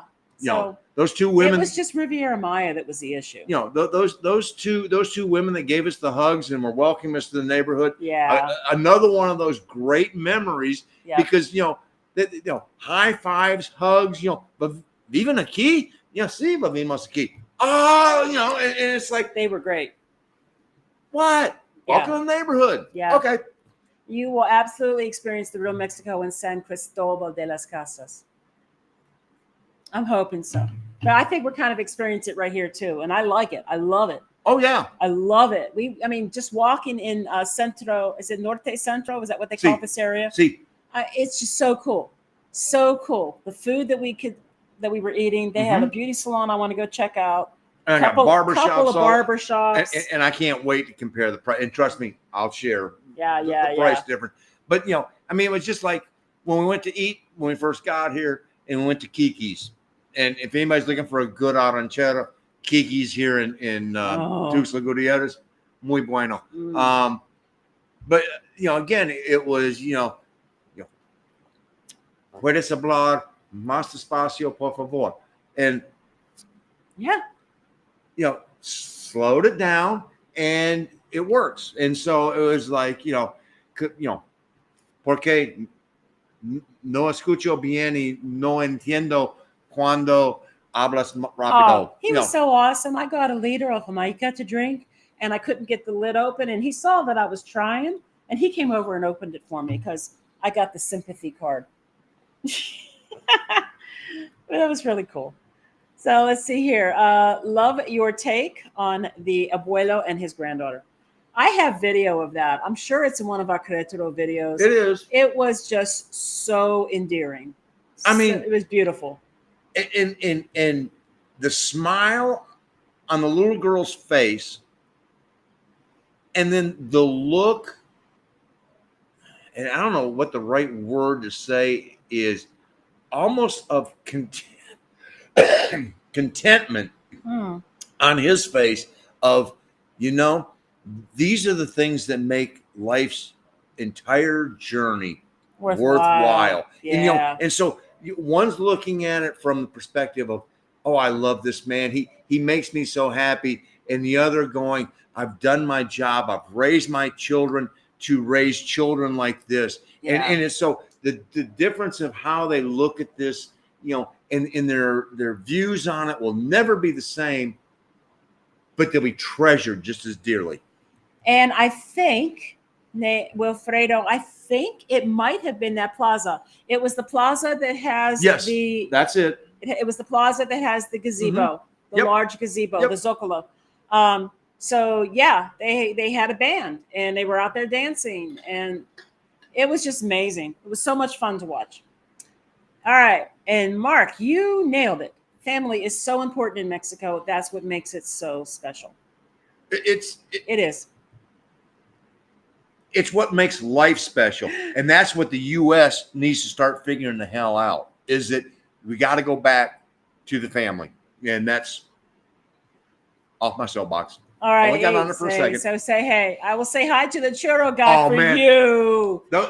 You just tell them about that gringo that used to buy all the churros last year. If you tell them the tall gringo with grande barba, because this was in the middle of hockey season. And okay, folks, get ready. It's about time because Stanley Cup playoffs are about to begin, so the beard's going to grow. Oh, Lord. Hey, is what it is, but they knew me because by that time it was getting pretty big. They would swap out. There would be a couple, elderly, a middle-aged couple, man and a woman, who would make them, and then they would swap out. And it'd be two young men. Yep. Well, the middle-aged couple worked during the week, and then the two guys did it for the weekends. But they were high-fiving him, and oh no, you're leaving. They see me in line, and they were already fixing my order. So. Zarzamora. Yep. Zarzamora. Yep. Let's see, Debbie. Temperature here lakeside is 89, humidity 20%. What the hell? Like, I knew we were going to be coming up into the mountains. I thought we were at a higher elevation than we are, obviously. They're a quarter of the country north from us. No, I know that, but I thought the elevation here was going to make a significant difference. They're also higher. I thought the elevation here was going to make a significant difference in comparison to Riviera Maya. But we're further south. We're further south, but I thought the elevation was going to make a difference. It did not. No. It did not. It is so hot here. I loved Cozumel in 1983. Yes.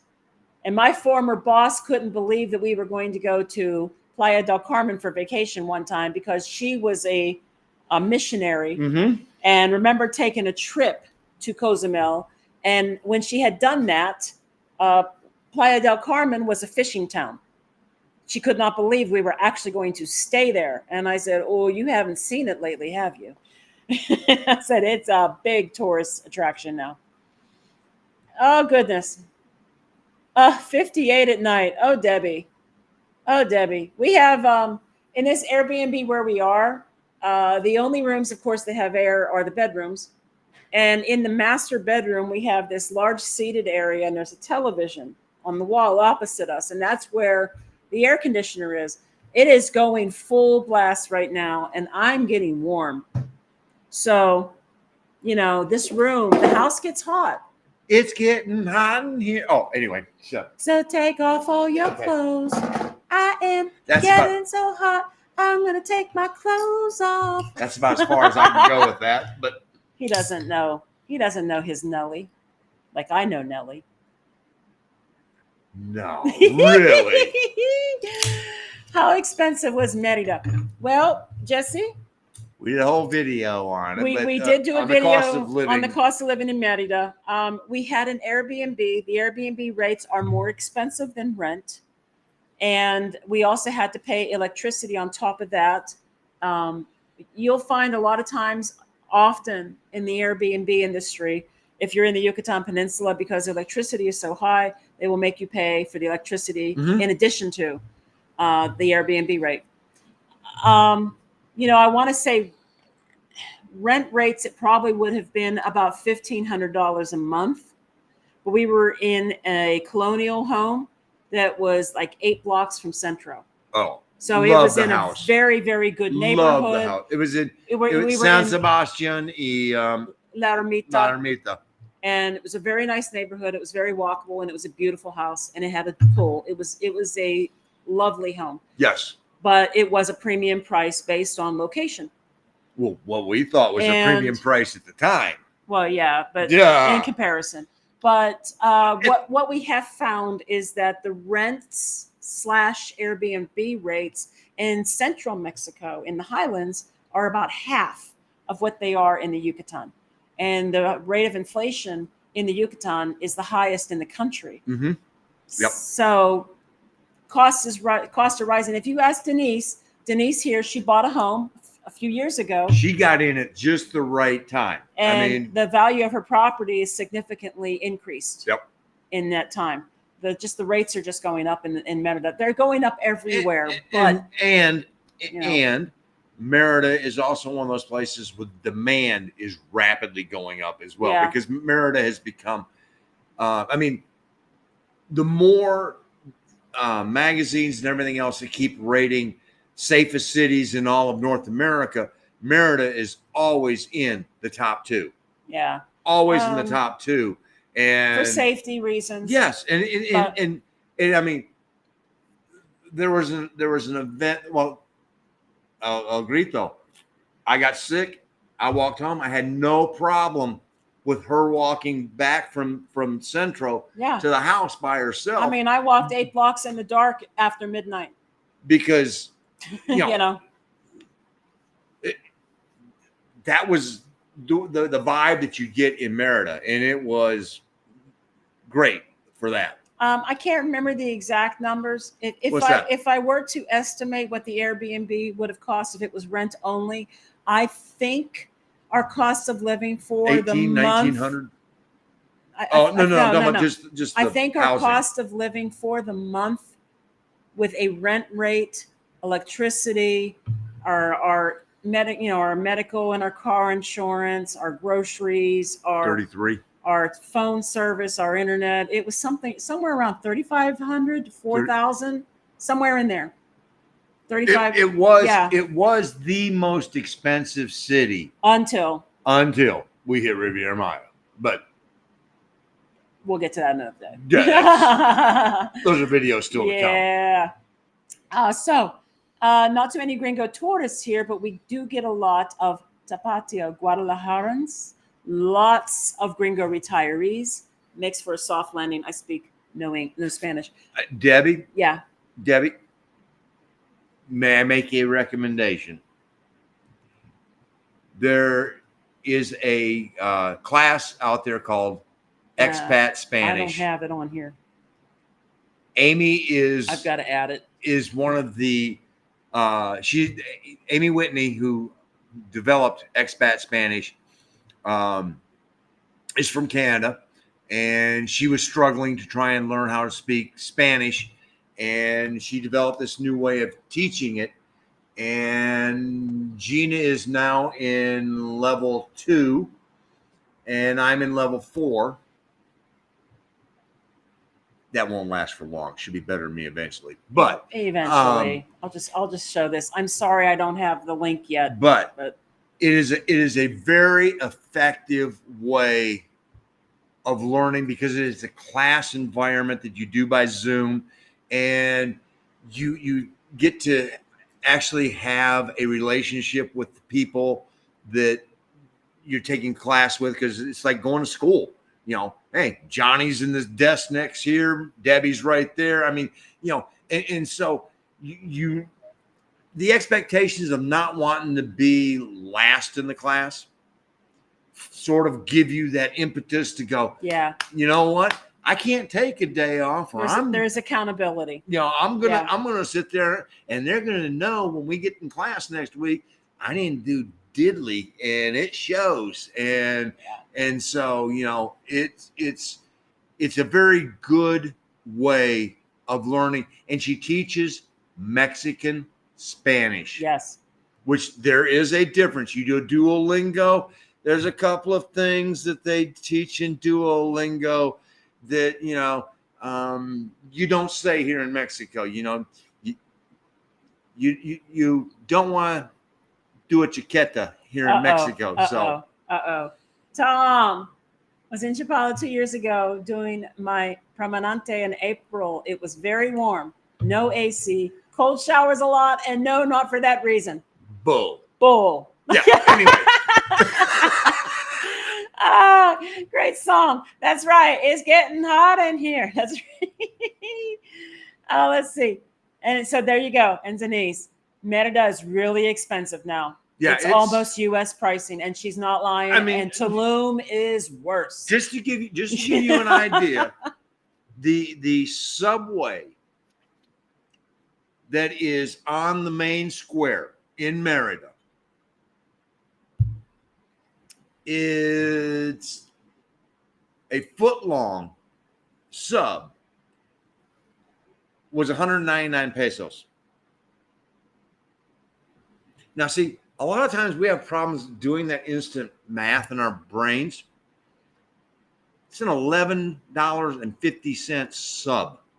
It's a sub, guys. It's a sub. It's a sub. Yeah. $12 sub. Yeah. It's a Subway sub. Yeah. Now, hitting Subway on the days that they have their specials. Okay. I know we went to that Subway in Playa del Carmen, and I think we spent $33 between the two of us for 2 subs and a couple of drinks. Mm-hmm. No, there's times we've been gringoed. For sure. Krispy Kreme, $31 for a dozen donuts. Exactly. Anyway. Expat Spanish sounds awesome. You know what? It is, Debbie. And here's the thing. I do pick up languages fairly easy if I put in the time. I don't. And there was a time where I used to be fairly fluent in French. I had 6 years of it, from junior high to high school, and a couple years after that, a year in college. So I had like 6 years of French, and I was pretty good with it. But then I haven't spoken French to anybody in decades, so you start to forget. I remember some things. I can read it well. Sometimes making sentences not so well. And folks, I read the entire Hercule Poirot, Agatha Christie series, and he's Belgian, and so he said things in French, and so her French was still good enough that he'd say, she'd write something in French that he would say, and I have to, what does this say? Yeah. And she'd be like, and I'm like, okay, thank you. I'm not fluent anymore, but French always stuck with me. I had a Belgian grandma, so I took French. And then I also had 1 year of Spanish, 1 year of German, and I just took them just to fill credits. And then on my own, I used to do the audio CDs of Pimsler's Italian. So I learned how to say a little bit of common Italian phrases like capisco polo italiano e io parlo un po'. Okay. And Spanish, for whatever reason, really has been hard for me to grasp because I know what I want to say and I'll blurt it out in French of all things. Maybe because I spoke French the longest. I don't know. Or she does mostly Spanish and a French word. Yeah. Yeah. You know, and then it just that's sort like of, that's yeah. like, huh? So I literally purchased or illegally downloaded. Kind of depends on what it is and how long I've had it. But I've got Rosetta Stone, Pimsleur. I did subscribe to Rocket Spanish. I have Gritty Spanish. And then there was something else. And then I downloaded Duolingo. You tried Duolingo. Babbel, or what? It wasn't Babbel. It was something else. We were asked if we wanted to do a sponsorship or something. And Oh, yeah. but anyway, all these different methods for learning Spanish, and I wasn't putting the time in. And I wasn't putting the time in because, like you were working, you were doing the video editing, you were doing this, you were doing that. I have to give something up to make room for this. And the priority was down here instead of. So what Expat Spanish has done for me is accountability. I know I have to be in that class live with other students. And I'm going to get called on to carry on a conversation. Oh, yeah. You're going to get called on. You're going to be put on the spot. Yeah. So the nice thing about Expat Spanish is that, one, you get a whole bunch of different like flashcard type things that you use on Brainscape. Two, you get PDF files that are downloaded with your key phrases for each lesson. That are yours to work on worksheets that you can fill in. And you can download audio files that go along with the lessons too. And in three, you have live class on a weekly basis. And for me, that's helped. I've gotten further. I'm still not great. I'm not as good as him yet, but I've gotten further in the last 3 months than I have in a year and a half. So, of course, yesterday I did my first level 4 class, and she was over there just going, "Oh my God," because it's all in Spanish. Whoa. They ain't playing in level 4. I mean, it's like there is no playing in level 4. And so we get done with the class and happened to have this one with Amy, and she was like, "So how did everybody feel?" And I said, "Well, when you first started, I felt like I was standing in the ocean and got hit by a wave that I wasn't expecting." Because I mean, it's just like all this information, boom. Yeah. But then once you know that it is coming, you start to brace yourself. And you know what? It's sort of like having to deal with the daily life here. You know what's coming. Yeah. And you know you're going to have to hear it. And you know you're going to have to figure it out. And so you have two choices. You can either run or you can embrace it. And if you're going to embrace it, you know what? You're going to make mistakes, but you do it. And here's the thing, he was going to bring it up anyway, that, you know, Amy, the teacher and the person who designed this program was living in Puerto Vallarta. Yes. And now she's moved to Guadalajara, right? Yes, she moved to Guadalajara. They speak faster, and she has found herself really having to get adjusted to comprehension and stuff because it's a much faster pace. And so even she struggles a little bit going from that slower pace to the faster pace. And then she sent an email out, and the email was very well thought out, because what she basically was stating was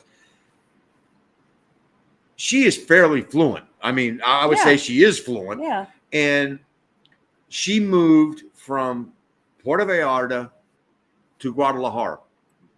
Not a huge move. I mean, realistically, in this, you know, distance-wise and everything else.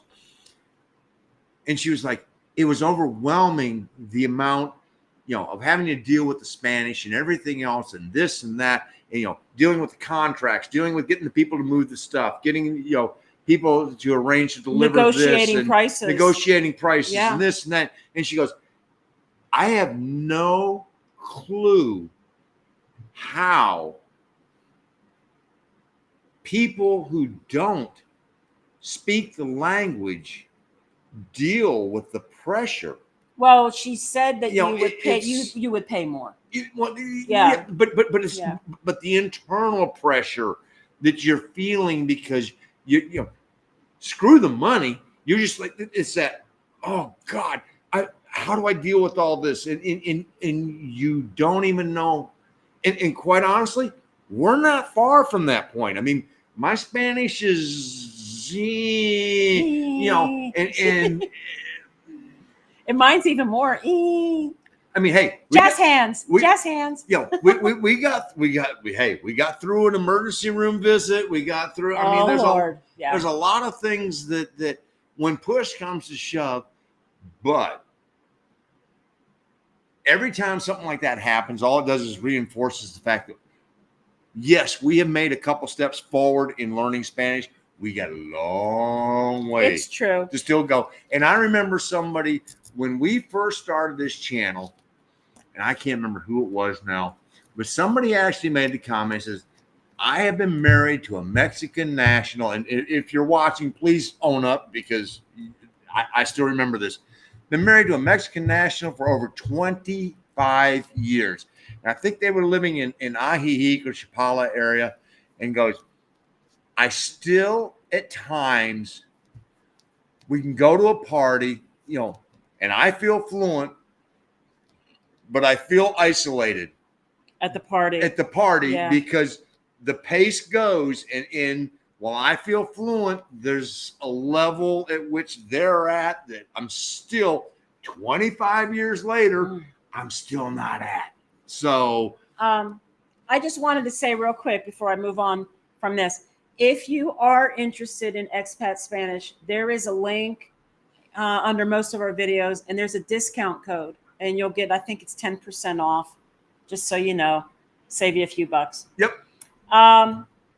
So hey, pretty soon fast food hamburgers here in the U.S. will be $25. That is insane. Well, when you're paying the fast food workers $20 an hour in California, yeah, the Happy Meal now is, hey, you want the Happy Meal? It's $25. Oh my God. Oh my God. I remember buying hamburgers for $0.25. Just saying. I can go worse than that, but I remember the Scotty signs on the side of the road, 10-cent hamburgers. But I was a translator for U.S. government contract. So many differences in Spanish, from the poorest speakers to the most eloquent. Like the U.S., Mexican speakers vary from north to the south. Yep. Oh. And I have a hard time picking up on those who have that accent for the double L. Instead of a ya, they say ja. Ja. That ja sound throws me off, especially with something as simple as galletas. And I hear galletas. And I'm like, what? Or instead of yogurt, I hear yogurt. And I'm like, well, that is now a running joke with the two of us. We go to the grocery store and it's yogurt. We're going to buy some yogurt.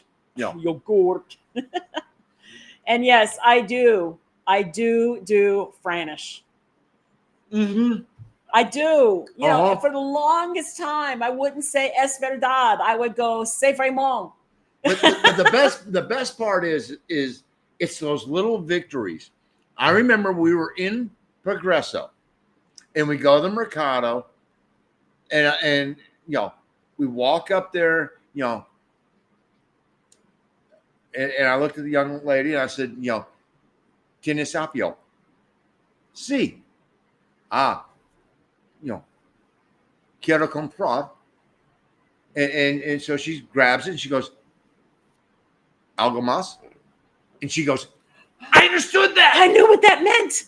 I know what that means. It's the small, yes, little victories, and you just have to sort of just keep going.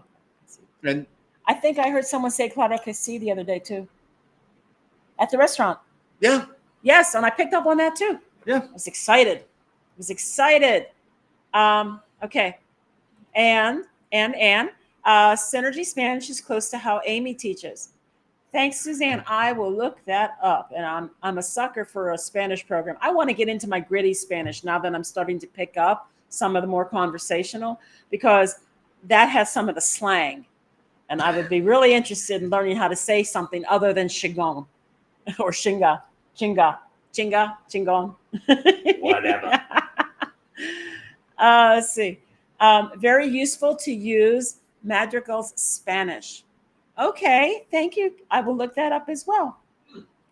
Oh, Terry, another great live. Sorry, I have to early start. Enjoy your new location. Thank you, Terry. I mean, you're probably gone already. Thank you. And buenas noches. Fast food is deadly. Save your money. I agree. And it is deadly.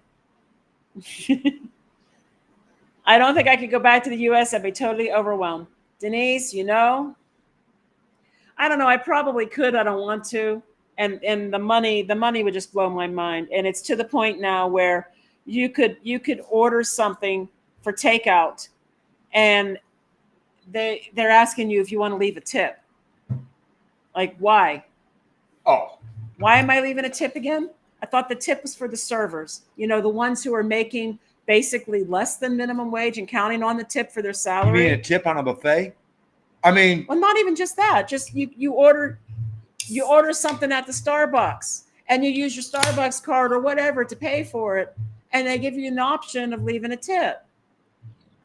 Well, they made it, okay, maybe, but they also do it at the Dairy Queen, at the Burger King, at the McDonald's, at the Wendy's. But you want to walk into a Quick Trip and get a roller dog, and they want a tip. Yeah. You made the roller dog. You put the condiments on there. I know. You did the entire thing. You poured the 64-ounce,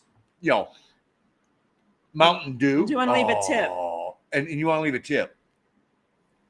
For what? For sitting here and taking my money? Oh, my. I should give the U.S. government a tip then. Idiomatic expressions, speed, and accents are also different in Spanish and other language-speaking countries. None of us has a command of English. Oh, that is the truth. Oh.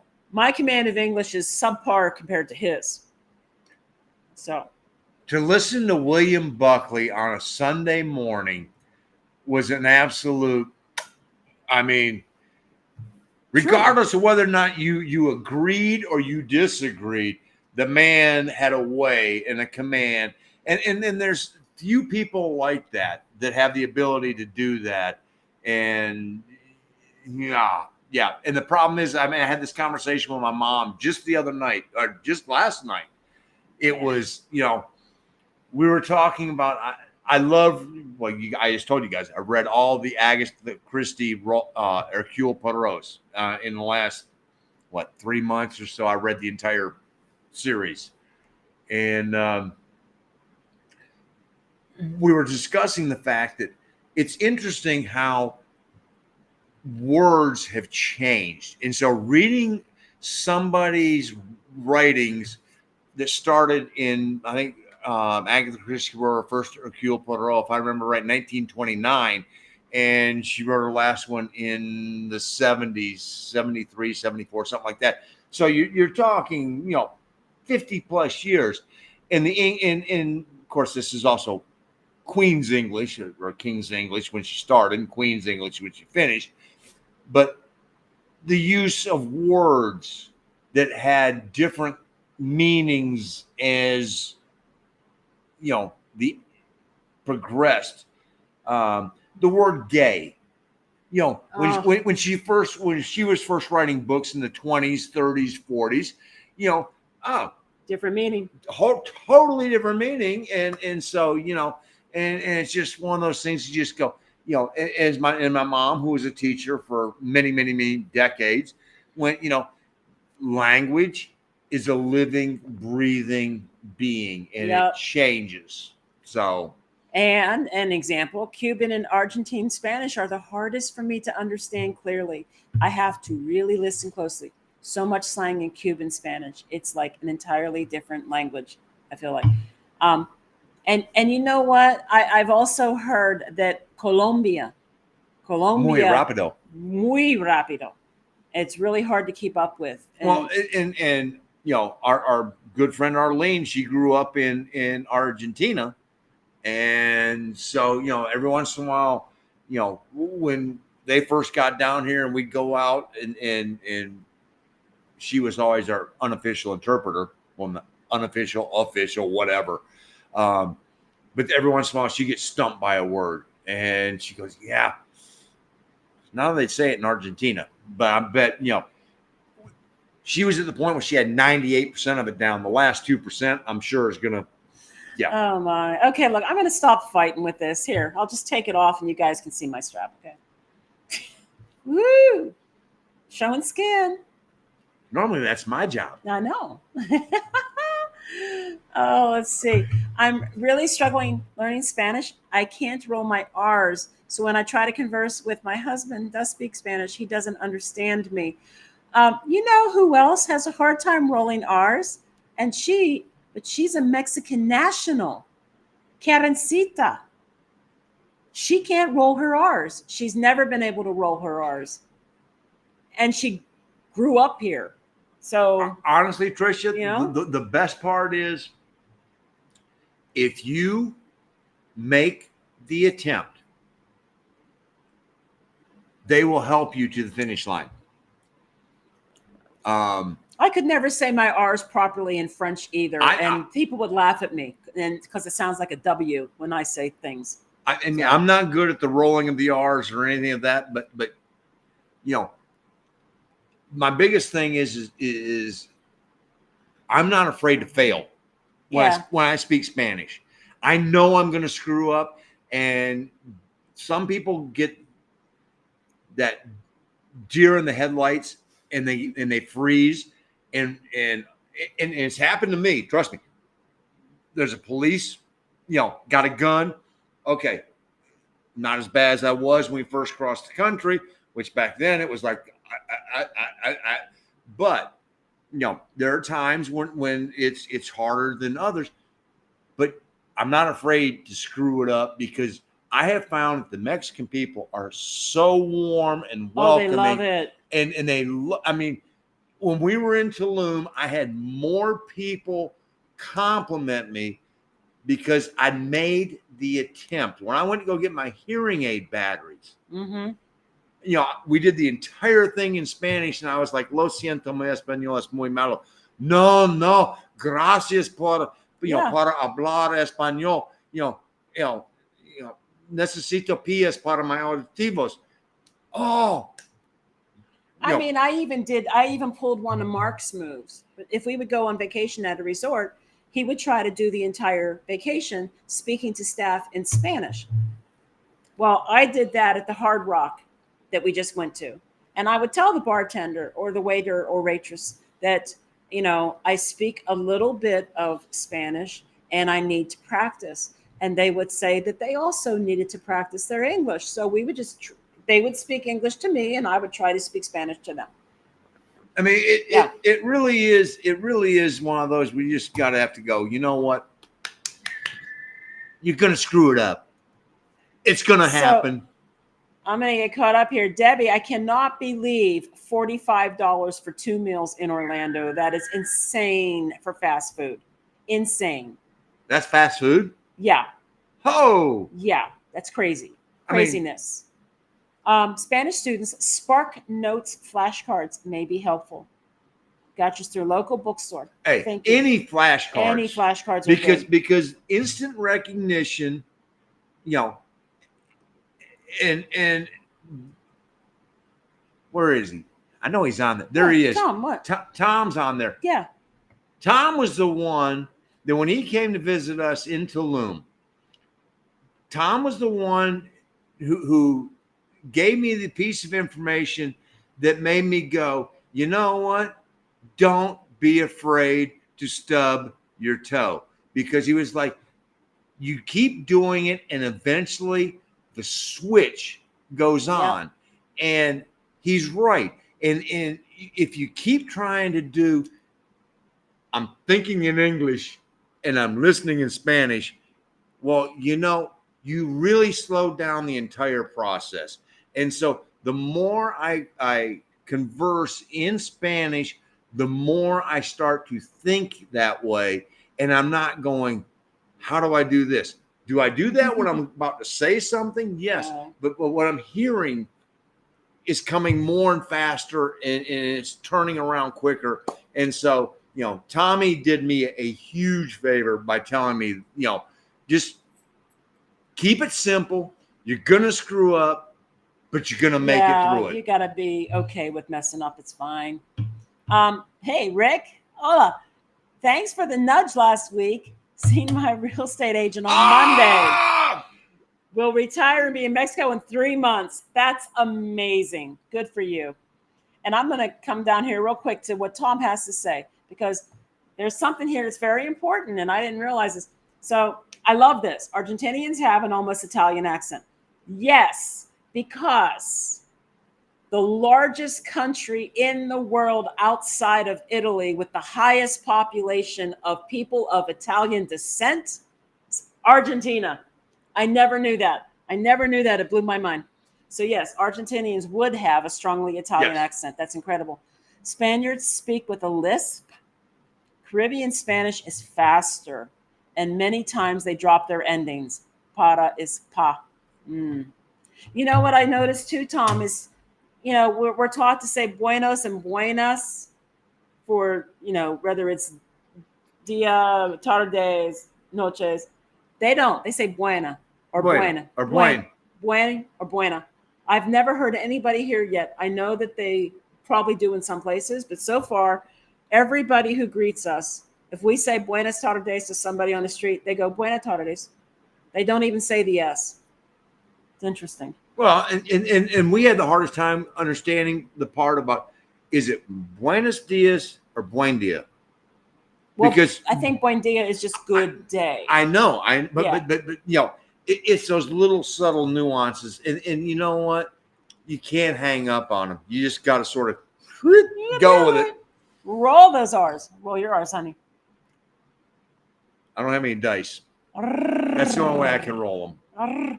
I can roll. I can even roll in the back of my throat like I'm purring like a cat. Don't tease me now. Oh my. Hey, hola Cindy. Thank Hola, you for Cindy. joining. Okay, so yes, how words have changed and grammar too. Yes, I love reading writings from many years ago and seeing how word meanings have changed. I love proper grammar. Old movies are great for this. Right here, old movie man. Film noir. Mm-hmm. My favorite. I could watch my all-time favorite movie guy, Humphrey Bogart.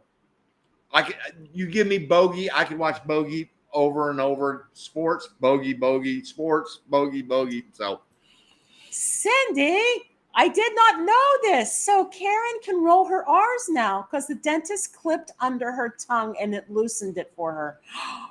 I need to get caught up on her stuff. Oh my, I did not know this.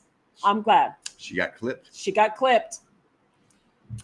See, and Yucatec in Spanish is 25% Espanol, 25% English, and 50% Maya.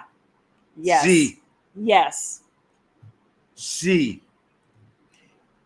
And Mark is right. My Spanish teacher always tells me to stop translating. And if you just relax into it, the words will spill out. Mm-hmm.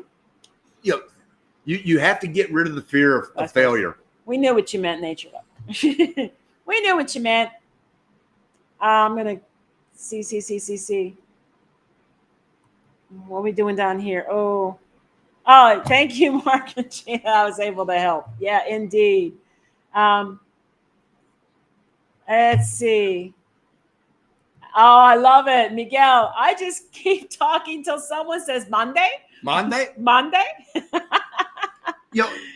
We've been using that a lot ourselves. And we did not know the word Monday until we started doing expat Spanish. And yeah, we were going perdón. No entiendo. Right. And it was Monday. And now that's like, Monday, no entiendo. And so learning the basics, Yeah. She did level 1. I skipped level 1. Just because he had almost a year and a half or 2 years of Duolingo, which wasn't. And then I also took Spanish in junior high, and so I knew enough to get myself in trouble when I come south of the border. So I could do some things, but it was what it was. And Oh my. well, I lived Hey. in New Mexico for a year. That's Gracias, Denise. And I love bogey too. How can you not like bogey? I mean, I'm sorry. Hands down to me, when you can say that you made Casablanca and you made the Maltese Falcon and you made the Big Sleep and the Cane Mutiny, I was going to say Cane African Mutiny. Queen. I mean, those 5 movies right there have to be listed in my version of the top 100 movies of all time. You get there. You go. Get the hands. There you go. Yep. Hey, I'm married to an Italian. It rubs off on me, Anyway, I guess we could tell you real quickly because, I don't know when I'm going to get these videos out. So we're in this Airbnb. It's definitely it looks like a home that might have been 2 homes at one point. No, not might have been. It's got a lot of space. There's a weird layout going on. It was very clean, very spacious, but very warm because there's no air downstairs. And at one time, it had a lot of very elegant furniture in it, but the furniture is very worn and old, and it needs some love. No, somebody 30 years ago invested some big money into this furniture, and it's just the little things that need to be paid attention to. The refrigerator, it has one of the first ones to have the pass-through door from the outside to the inside. The magnet has worn out, and so last night I was reaching for something on the floor and it happened to close the refrigerator, and it kadunk banks me in the head. Replace the magnet. There's tears in the upholstery. It has a pool table with 2 pool cues. Neither one of them has a tip on the end of it. Yeah. I mean, it's just the little things. Things. Otherwise, it was very clean. Yes. Where we are going to have somebody come in and clean once a week. I think it was 300 or 350 pesos. No, 300. So, otherwise, we're really glad we have this one large master bedroom because this is where the air is, and we spend most of our time. We got recliners here. We spend most of our time in this room anyway. But we've only been here a few days. But eventually, I'll put a video out. I mean, it's a really cool house, and there's an area. There's a whole bunch of videos that are waiting to be made. I know. There's an area that's on the other side of the garage that they have boarded up, and I kind of took a sneak peek in that room, and that's where they have a lot of things in storage for whoever used to live here. And I think it was maybe his mother or possibly his grandmother, because there are photos hanging all around the room, and this one woman is in almost every photo. And the photos are very, very faded, large photos. But it was really, really cool to see this woman in her life as she progressed through the years and her age. And there's just like boxes of things. There's some clothes and things. And I don't know. It must have been somebody in his family. And whatever reason, it's been converted to an Airbnb. I don't think it gets used a lot. I think that when he knew we were coming, there's a lockbox outside. We could have got in through the lockbox, but he came to meet us in person and take us on a tour. We did Google Translate back and forth for things he wanted to tell us about. I don't know. I mean, it's a nice house. It's just there's open areas that I find it hard to understand. There's some architectural things that make you sort of go scratch your head a little. Was this open to the living room? We have cement. We have cement ceilings through all 3 of the bedrooms, and both of the bathrooms up here on this level. But if you step out of the bedroom and you start to go down the stairs, it has that hacienda feeling where it was open at one time. It's got the polycarbonate Yeah, fiberglass it's wavy. got the fiberglass wavy, and so, but at one time it was a hacienda style where it was open. Yeah, I think you're right. And then you have the ceiling over top of the kitchen and the dining room and the living room, but the whole stairway was open to the air. And then the pool room was also open, and that's they put a cover, they added a cover on that. Part of the space between the bathroom and the closet here was also open. Yes, and so it's just it's an interesting design. They actually did similar to what we encountered in Progresso when they took two units, two spaces, and made it into one, because the parking garage is great. I mean, there's room enough for 3 cars, so I can sit out there, have my little cigar, and life is good. If Mama's here and she haunts me, I'll practice my Espanol. Somebody really wants to come haunt Fantasma. The 2 of us. Fantasma. Good luck. We actually did the haunted tour in Savannah, Georgia. And Gina was like, "Oh, we're going to do the midnight haunted tour." And so we go, and this person is out there, and because she wants to believe, she doesn't believe, she wants to believe. She wants to be proven correct. I want it to be proven to me. I'm a see it with my eyes in person type person. And I'm going, bullshit. But she's open to at least being converted if something was really to happen. Yeah. And so they take us to the jail. The Savannah jail. And they take us upstairs. Was it Charleston or Savannah? No, it was Savannah. Okay. And this is where all of this occurred. And get closer to the cells. And so she's herding us up there. And so I see what she's doing. And so I get to the back of the group, and I keep stepping out further. And she's stomping and she's walking around. And I keep forcing her further and further out. And it's basically saying, you're stomping to try and create this illusion, and I know what the hell you're trying to do. And she's trying to create tension. No, I'm just trying to say, because this is the same person that walked us through a park and then turns around and says, show your lights and see the orbs. It was the dust that we just kicked up as we walked through the park. I mean, yeah. If you guys ever want to know, when you use flash photography at night outside, particularly where there is Spanish moss hanging around, you're going to see orbs. Just because the flash is just bounced off of all that dust. Yeah. But it's fun. It's even more fun. Oh, look, I got orbs on this. Look at this. Look at this. Okay.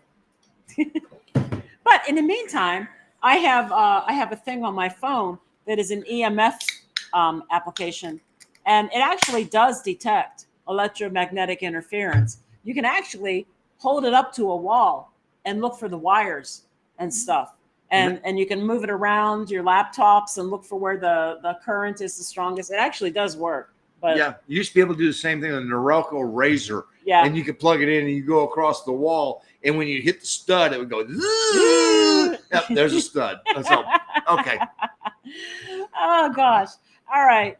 Let's see. Looking forward to your next series videos. I love this chat today. Oh, thank you, nature lover. Send you both good energy and healing vibes. Muchas gracias for all you've shared. Enjoy your new space. And time off. Focus on healing. Yeah, I want to get them done, though, man. The more I wait, the more I get behind. The problem is we got some really good ones we really want to share. I mean, we do have some really good ones, and it just takes it's hard. I was already behind anyway, and now it's even harder with this arm. And you guys don't want to see what the effort would be if the EMF app. Let me find it. I think it's called Entity something. I think I have it under my fun stuff. It is called Entity. I think it's Entity Sensor. Oh, Anyway, you turn it on and you can even record. So you can record yourself talking, you can record sound, but mostly what it does is it detects the amount of electrical interference.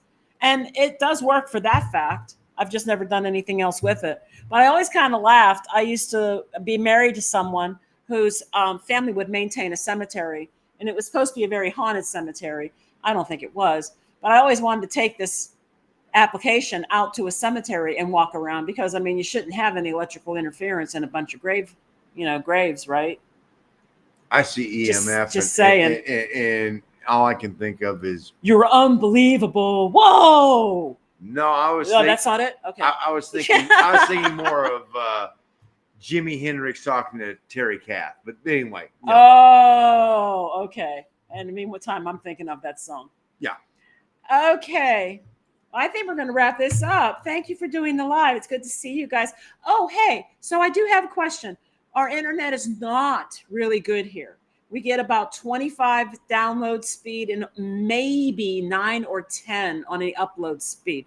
So I purposefully made this standard SD. definition. I made standard definition instead of our usual high definition. Did it make a difference? Was it clear? Was it steady? Did it break up? Did it pause or stall?